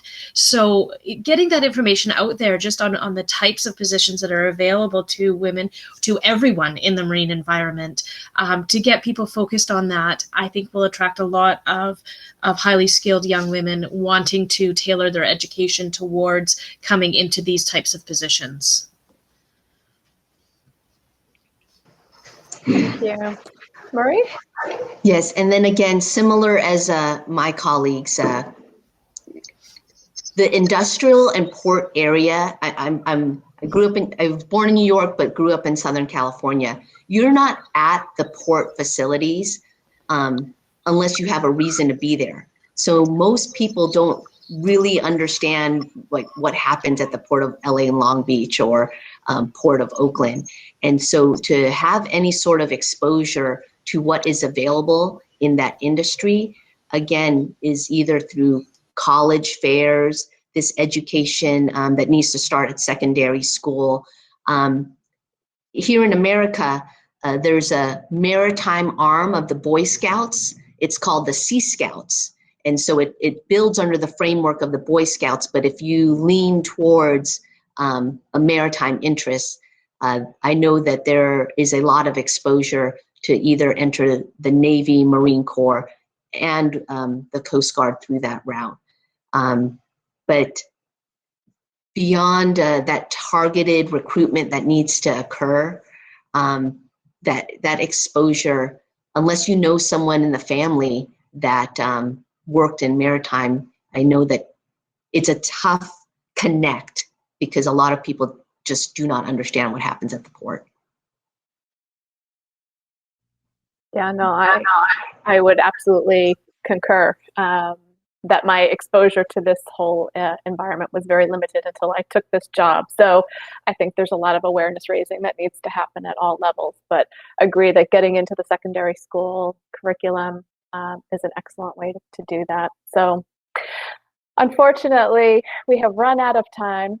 I say unfortunately for the rest of us who I think could continue to listen to you all and your experiences, certainly for a few more hours, but I'm sure you're all relieved to have gotten through this panel. So we're really grateful again for your participation, for your time. Again, on behalf of the OAS, on behalf of all of the participants here, we thank you all for sharing your experience, sharing your stories. You've given us all a lot of hope and optimism for promoting a more gender balanced approach in the maritime and port environment. So thank you very much again. Thank you so much for having us. Yes, thank you. Thank you very much. Thank you. Thank you. And to the rest of you all, we are going to be taking just a short break. We're pretty much on schedule. We have a 10-minute break scheduled, but I'm going to ask you all to come back at noon on the dot. So 5 minutes just to turn off your cameras, take a quick break, and we'll be back here with our second panel at noon. Thank you so much. Okay, welcome back, everyone. We are ready to begin our second and final panel session for today. Over the next hour, we are going to look specifically at opportunities for women working in the maritime and port sector in our region. And we have two panelists who are going to speak with us again for the next 30 minutes or so. And then we will also have time for questions and answers before we wrap up today at 1 o'clock. So let me begin by introducing another one of my colleagues, Mona Svoboda. Mona, please join me online. Mona is a program manager at the Inter-American Committee on Ports, CICTE, where she designs, implements, and monitors high-impact port development programs. With special emphasis on comprehensive port systems, Mona helps to create synergies between public and private industry leaders to facilitate the development of competitive, resilient, and integrated maritime and port sectors in the Western Hemisphere. Prior to, prior to joining the OAS in 2014, Mona worked in international development with the German Development Agency in Asunción, Paraguay, with the German Honduran Chamber of Commerce in Tegucigalpa, Honduras, as well as supporting other areas of the General Secretariat. Mona, it is great to see you. Haven't seen you for over a year now. Nice to see my colleagues online. Thanks for joining us. The floor is yours. Thank you so much, Alison, for the kind introduction, and thank you so much for CICTE and the UK government for the invitation. I am thrilled to be here and part of this important meeting, and very inspired by the stories I heard of my colleagues earlier this morning. So I will be speaking today in a little bit more general terms about the opportunities for women in the port sector in the region. And given my background, I will focus on the port sector of the hemisphere. Next slide, please. Before I do that, I will just briefly introduce to you the OAS Inter-American Committee on Ports, sister organization of CICTE. For those of you who don't know us, we represent the national port authorities of the 35 sovereign nations of the Americas, and we work under 4 pillars. Our work is mandate-based. One of our mandates is fostering and promoting political port dialogue. We do that at the highest ministerial level. And the majority, or I would say the largest chunk of our time and our resources goes into our capacity building program. We also offer, last year we offered over 400 scholarships to attend professional port development trainings. And we also had gender-specific trainings. I will leave my email address and contact information at the end of the presentation for those of you who are interested. Please feel free to reach out to me. We also assist our member states on specific projects. They range from updating port legislation to developing tools on how to certify your port as a green port. So it's a wide variety there. And then last but not least, we have a strong private sector participation in the committee, as we believe to really have to bring in together all stakeholders in the maritime and port industry to really holistically promote port development in the region. Next slide, please.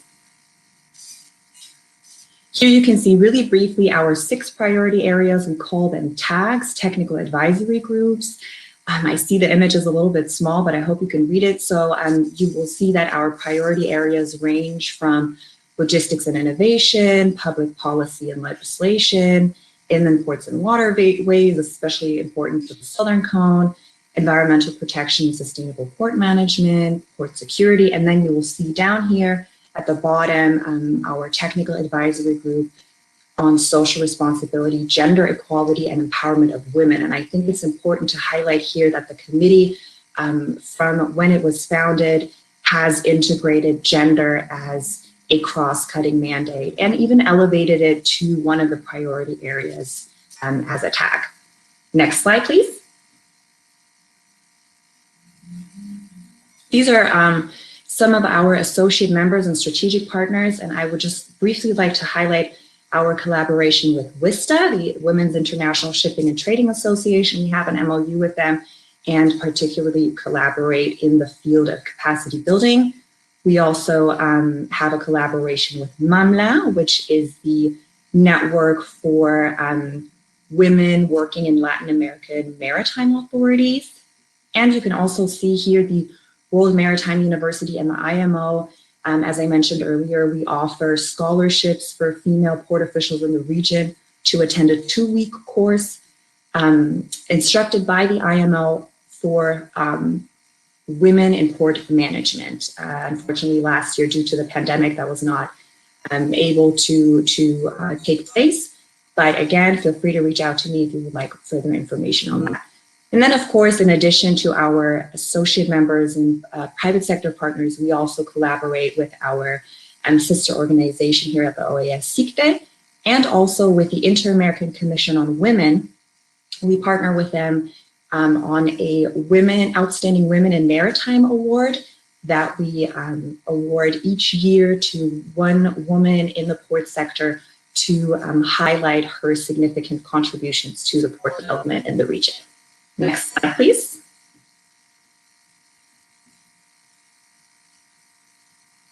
And next slide.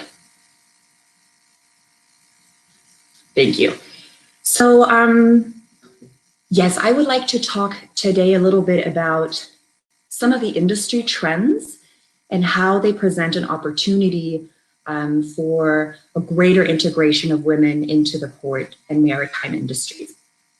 So when tackling women's persistent underrepresentation in the port industry, it's important to examine what the implications this underrepresentation has for the sector. So I would just like to take a moment to take a look at the numbers here. As we all know, we hear this number quite often. The IMO finds that only 2% of seafarers are women.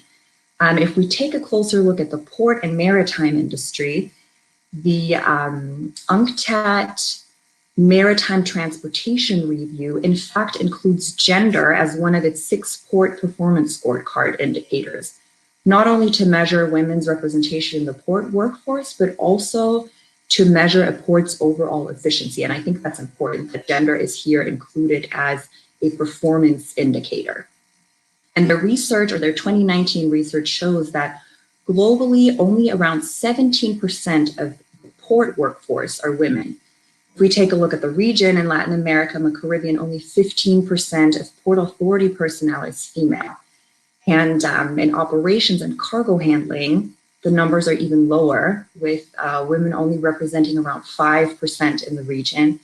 And while UNCTAD doesn't offer any specific data on port security personnel, I think we can assume that the numbers here are just as low.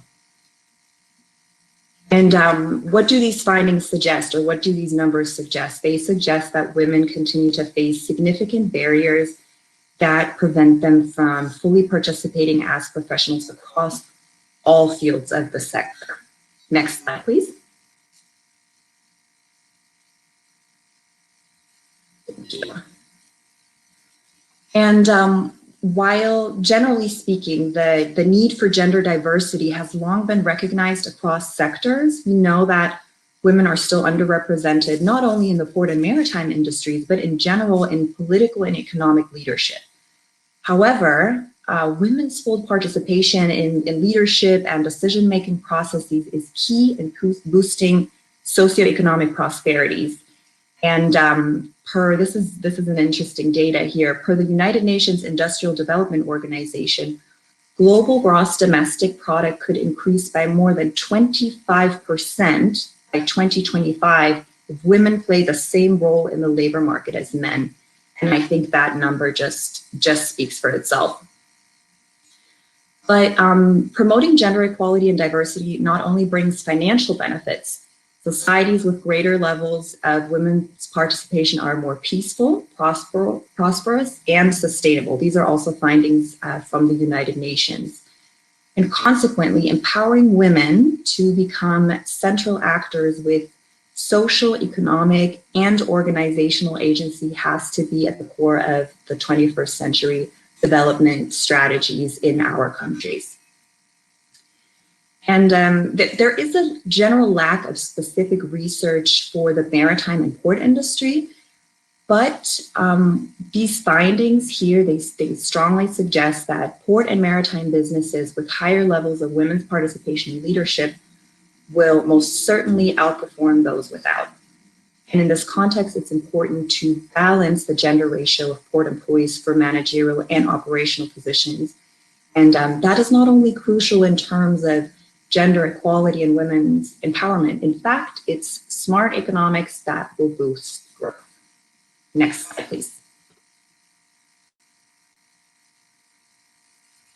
We know that when women hold leadership positions, knowledge sharing and permanent communication with other female leaders or those interested in pursuing a career in the sector become an integral part of their professional activities. However, the lack of such networking opportunities is often described by women as one of the barriers that prevents them from achieving full participation in the industry. And here I would just like to highlight a few international as well as regional port and maritime organizations that have put forth programs and initiatives, mentor programs to address the gender ratio imbalance in the port sector. I'm sure many of you here are familiar with the IMO Gender Program. It was launched over 30 years ago, and in fact, the IMO Gender Program in collaboration with WISTA are now obtaining obtaining data on women's participation in the industry, which will then help inform the development of more inclusive strategies.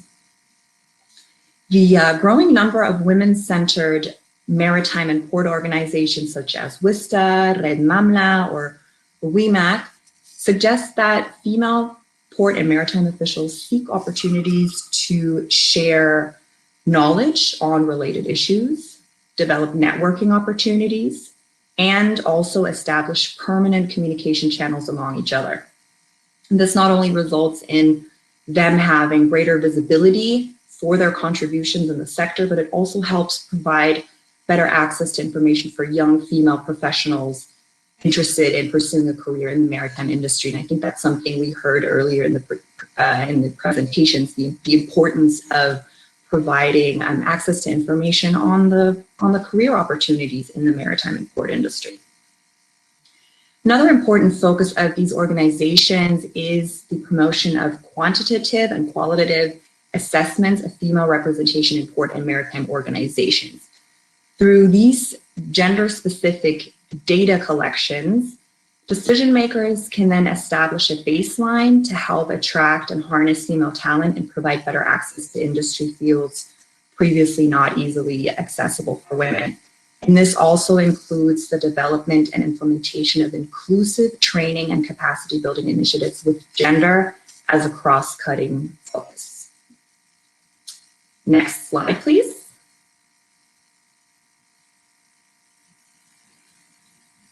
So now let's take a look at some of the industry trends, and especially in our region, and what they mean for the empowerment of women and the promotion of gender equality in this sector. We know that the development of a smart port sector with maritime single windows and port community systems on the rise. Antigua and Barbuda just launched their maritime single window. Jamaica has their PCS implemented, soon to be followed by Peru and Barbados. We know that these trends towards a more automated and digitalized sector require new skills and mindsets. So in the course of this trend, the sector will continue to shift from a strenuous physical working environment to one that requires more innovative soft skills, including information technology aptitude. And this will, of course, greatly shape the industry's future and can significantly attract women to see career opportunities when and if they are provided with up-to-date and accessible training. Automated cargo handling or remote security processes, for instance, may erase real and or perceived physical barriers for female port officials. And that also helps rethink and redefine or even define new roles within the port workforce. And that can then foster much better access for women in the industry. Consequently, and this is important, these modernization efforts in the port sector, they present a significant strategic opportunity for the promotion of gender equality and the empowerment of women. And providing equal opportunities for all genders in all fields of port management and operations results in a greater pool of human capital that can positively contribute to the industry's performance. And I think that is an argument that we have to make with our leadership. And to achieve this, to improve our industry's efficiency, our port's efficiency, decision makers must translate comprehensive inclusive strategies into actionable policies on both the institutional and the national levels, of course.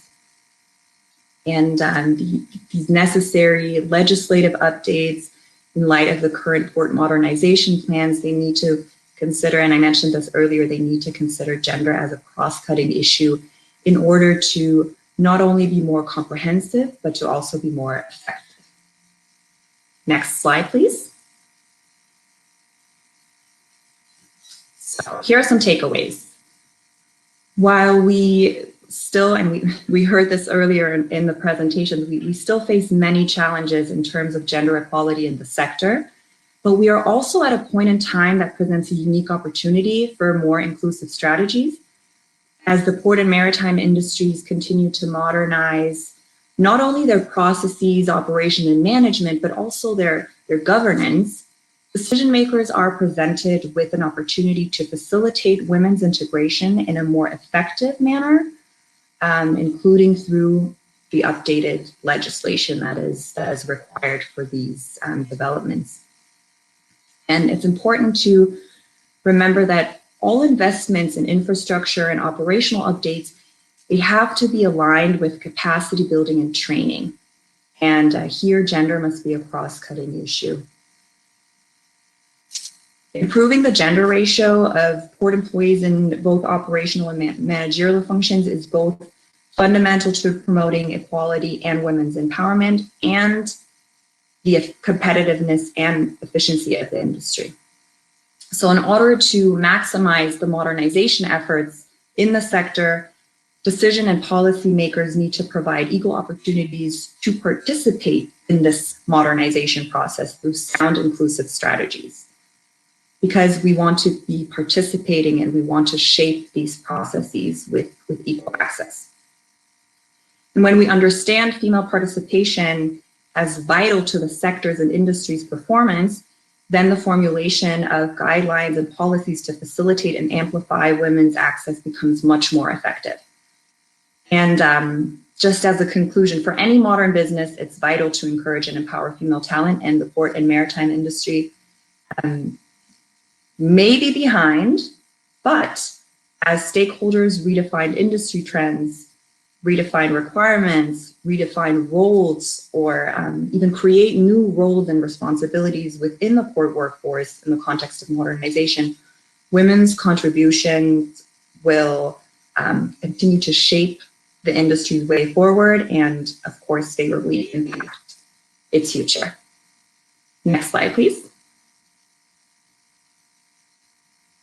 And so with that, I thank you. I leave here my contact information if you would like to receive further information on some of our trainings that we offer. And I also invite you to take a look at our website, portalcip.org, where you can find more information on some of our gender activities. And last but not least, you see here our CIP magazine, and we have an issue that is specifically focused on empowerment of women in the port sector. So that may also be of interest to you. And thank you again so much for the invitation. It's inspiring to be here, and I look forward to your questions. Thank you so much, Simona. We really appreciate you joining us here today. You've added some more food for thought as we continue our reflections on this incredibly important area. Please don't go away. We're going to wrap up. I mean, you can turn off your video for right now, but we will wrap up with some questions and answers at the end. We hope you will be available for that. But let me now turn to our second panelist, Miss Ricky Lambie, who I hope will join me here on screen. Miss Lambie is a Port State Control Officer for the Belize Port Authority, where she's responsible for inspecting foreign vessels entering Belizean waters against international safety and security standards. Additionally, she conducts marine casualty incidents to identify the causes of the casualties and provide solutions to prevent future mishaps. She attended the prestigious World Maritime University in Malmö, Sweden, and just recently, last year, earned her master's degree in maritime affairs.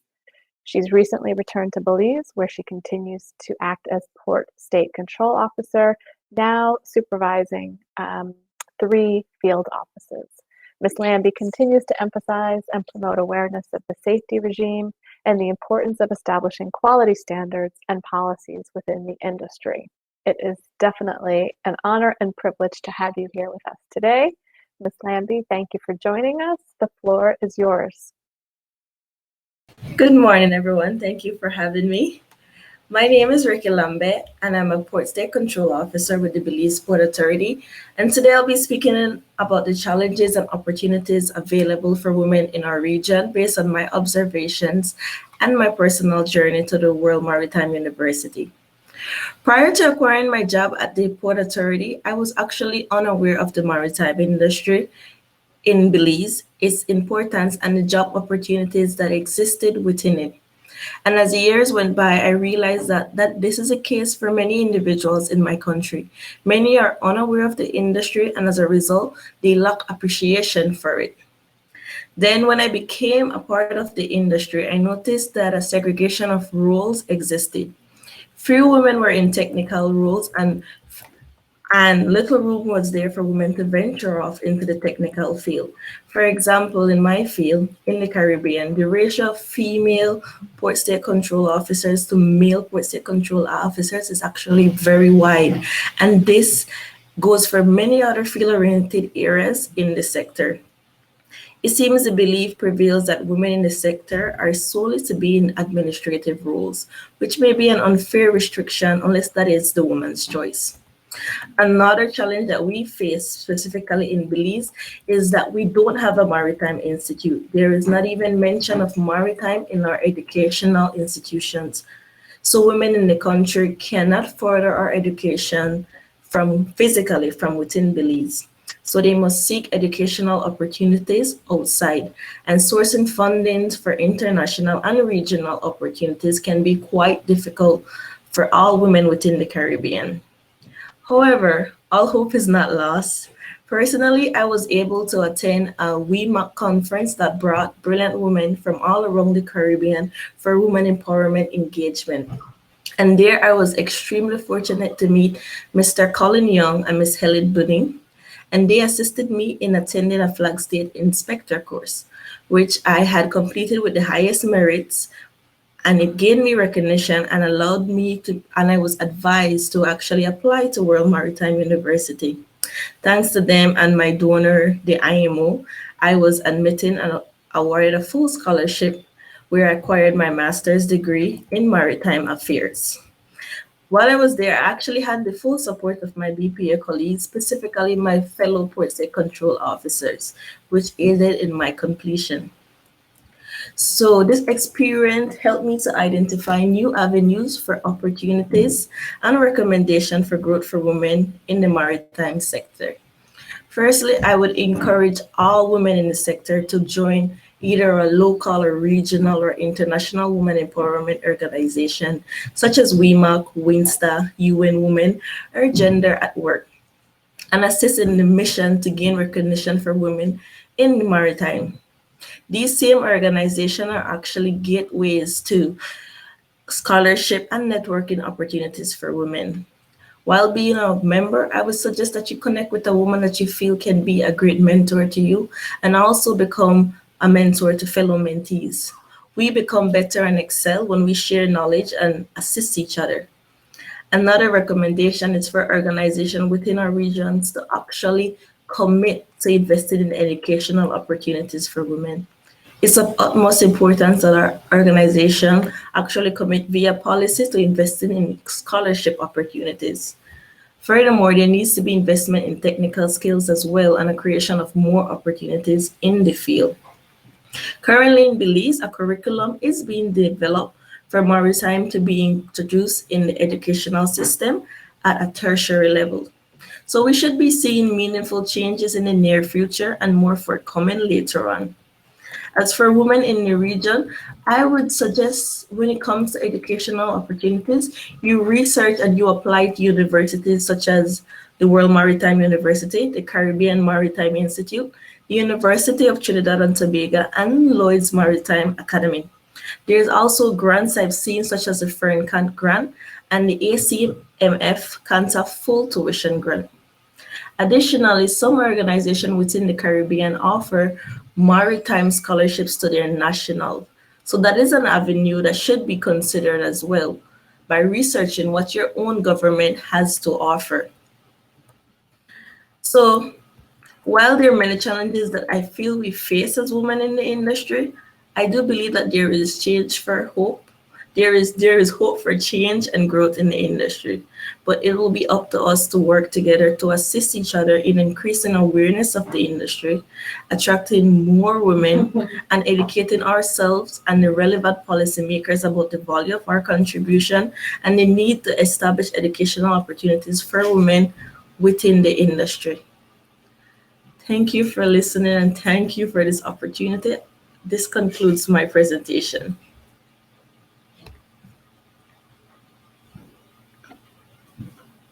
Thank you so much for sharing your experience with us.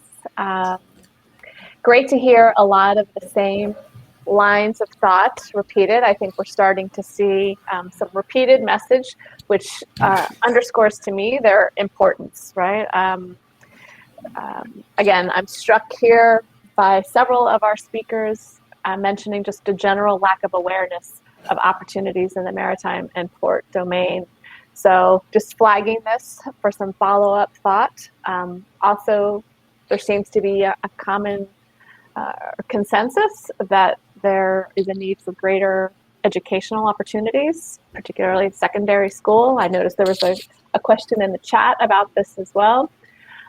So I think, again, I'm putting on my facilitator hat here. Specific ideas that any of you may have about, I heard college fairs, that was an interesting idea. How do we get this into school curriculums? These are things that I think we would like to be able to continue to follow over the course of this roundtable discussion. And I was equally struck, Ricky, by your comments again on mentoring and the role of women who are here, right? Both their dependence on mentors who have helped to guide them in their career paths, but also ours, and I'm including myself in all with the maritime domain, right? But women in maritime, their responsibility, I would call it, quite honestly, to guiding and mentoring younger junior professionals in this field.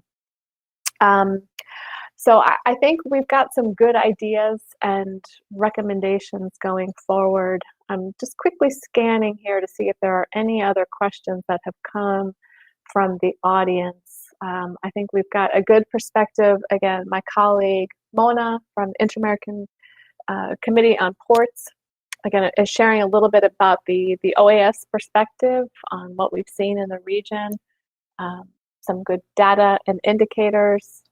I think she's joining me here again for some follow-up, but we also heard, again, from one specific member state, Belize, and Ricky's experience working in this field. So I'm wondering if you both can join me on screen just for a little follow-up. Ricky has to request the floor, please.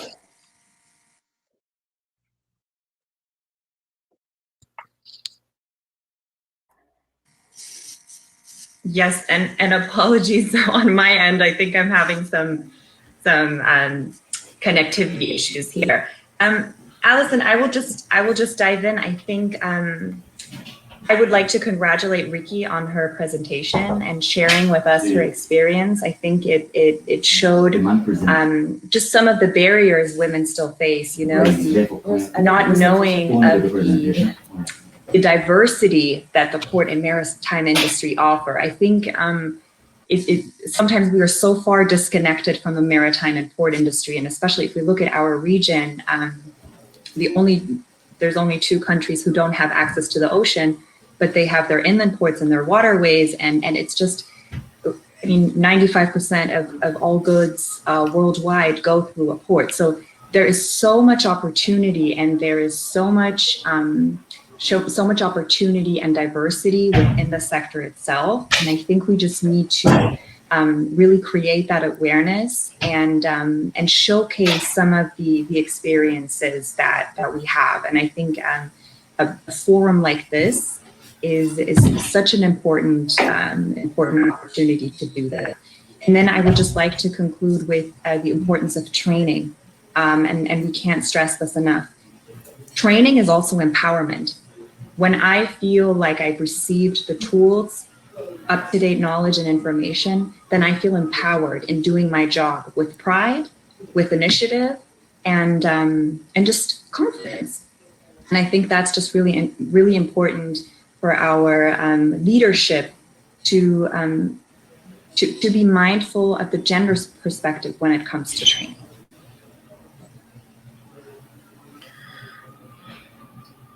Ricky, did you want to add to that? Yes, sorry just now for I had connectivity issues. But yes, I think in the industry, it takes us all working together to actually increase awareness and helping out each other. Because, like I said, I was extremely fortunate that I came across Miss Helen Bunny, and although she refused to take my acknowledgement, she always says I did it on my own. Had I not met her, I don't think I would have been able to been on this course to show that what I was capable of, and then being able to attend the university and acquire a scholarship. So I think it comes down to we actually have to help each other and see each other as fellow counterparts rather than our competition, and also engage in outreach programs to let more female know about the industry. For I know for us, before COVID, we have actually started to do job fairs, and we're trying to do events on World Maritime Day and have female from our organization present there and go to the secondary schools. So we're making changes.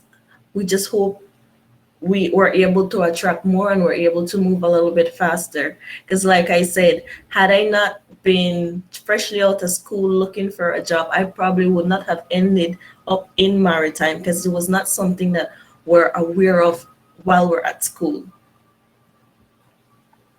Thank you so much. So I'm going to switch a little bit the scope of my question here. So we're looking at challenges, and challenges specifically that women face in the port or maritime environments. And hopefully you have the opportunity to hear from our the three speakers on the first panel, and you heard, again, I understand they were their individual experiences. They were very clear about that. But I think I would feel comfortable saying certainly at least some of the examples they shared would likely be common issues that women in this industry have faced.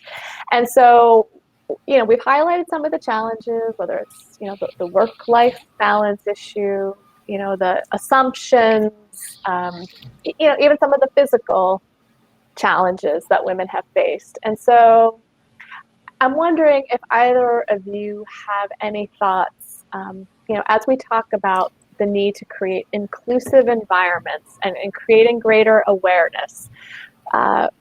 So not how do we make more aware, make women aware of maritime opportunities, but how do we help men working in this industry? What's their role to contributing to this inclusive environment? It's a culture change for sure, I'm sure. And, if you're here listening, we would very much welcome your thoughts and feedback. It's reasonable to think that they may not even be aware of the bias, intentional or not, that they may be bringing to the job every day. And so, again, just wondering if you have any general thoughts, if you, you particularly, Ricky, working day to day in the field in this environment, what would you say to colleagues? Again, not necessarily in Belize. I'm not trying to put any government on the spot here, right? But just men in general, what could we say to them just to help them reflect a little bit more on what their role is to contributing to a more inclusive environment? I think their role is that they need to help us dismiss the segregation of roles, and it's going to be up to us, I guess, to help educate them that you need to let me show you my capability of what I can do, and not determine what I can do based on my gender. Let me show you what I'm capable of.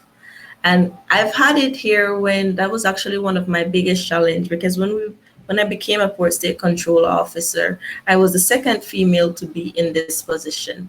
So the men some of the men viewed us as delicate.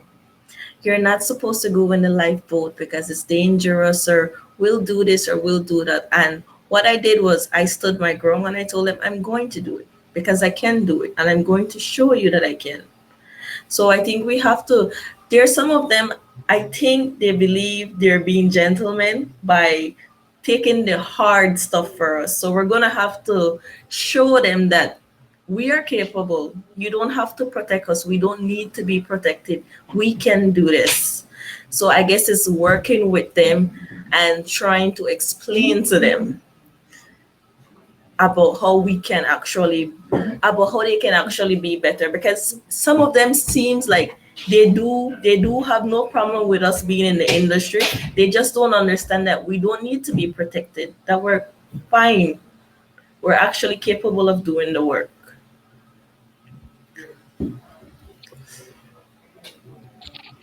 Mona, any thoughts or no? No, I'm just impressed and inspired by your story, Riki. I think you mentioned something that's really important.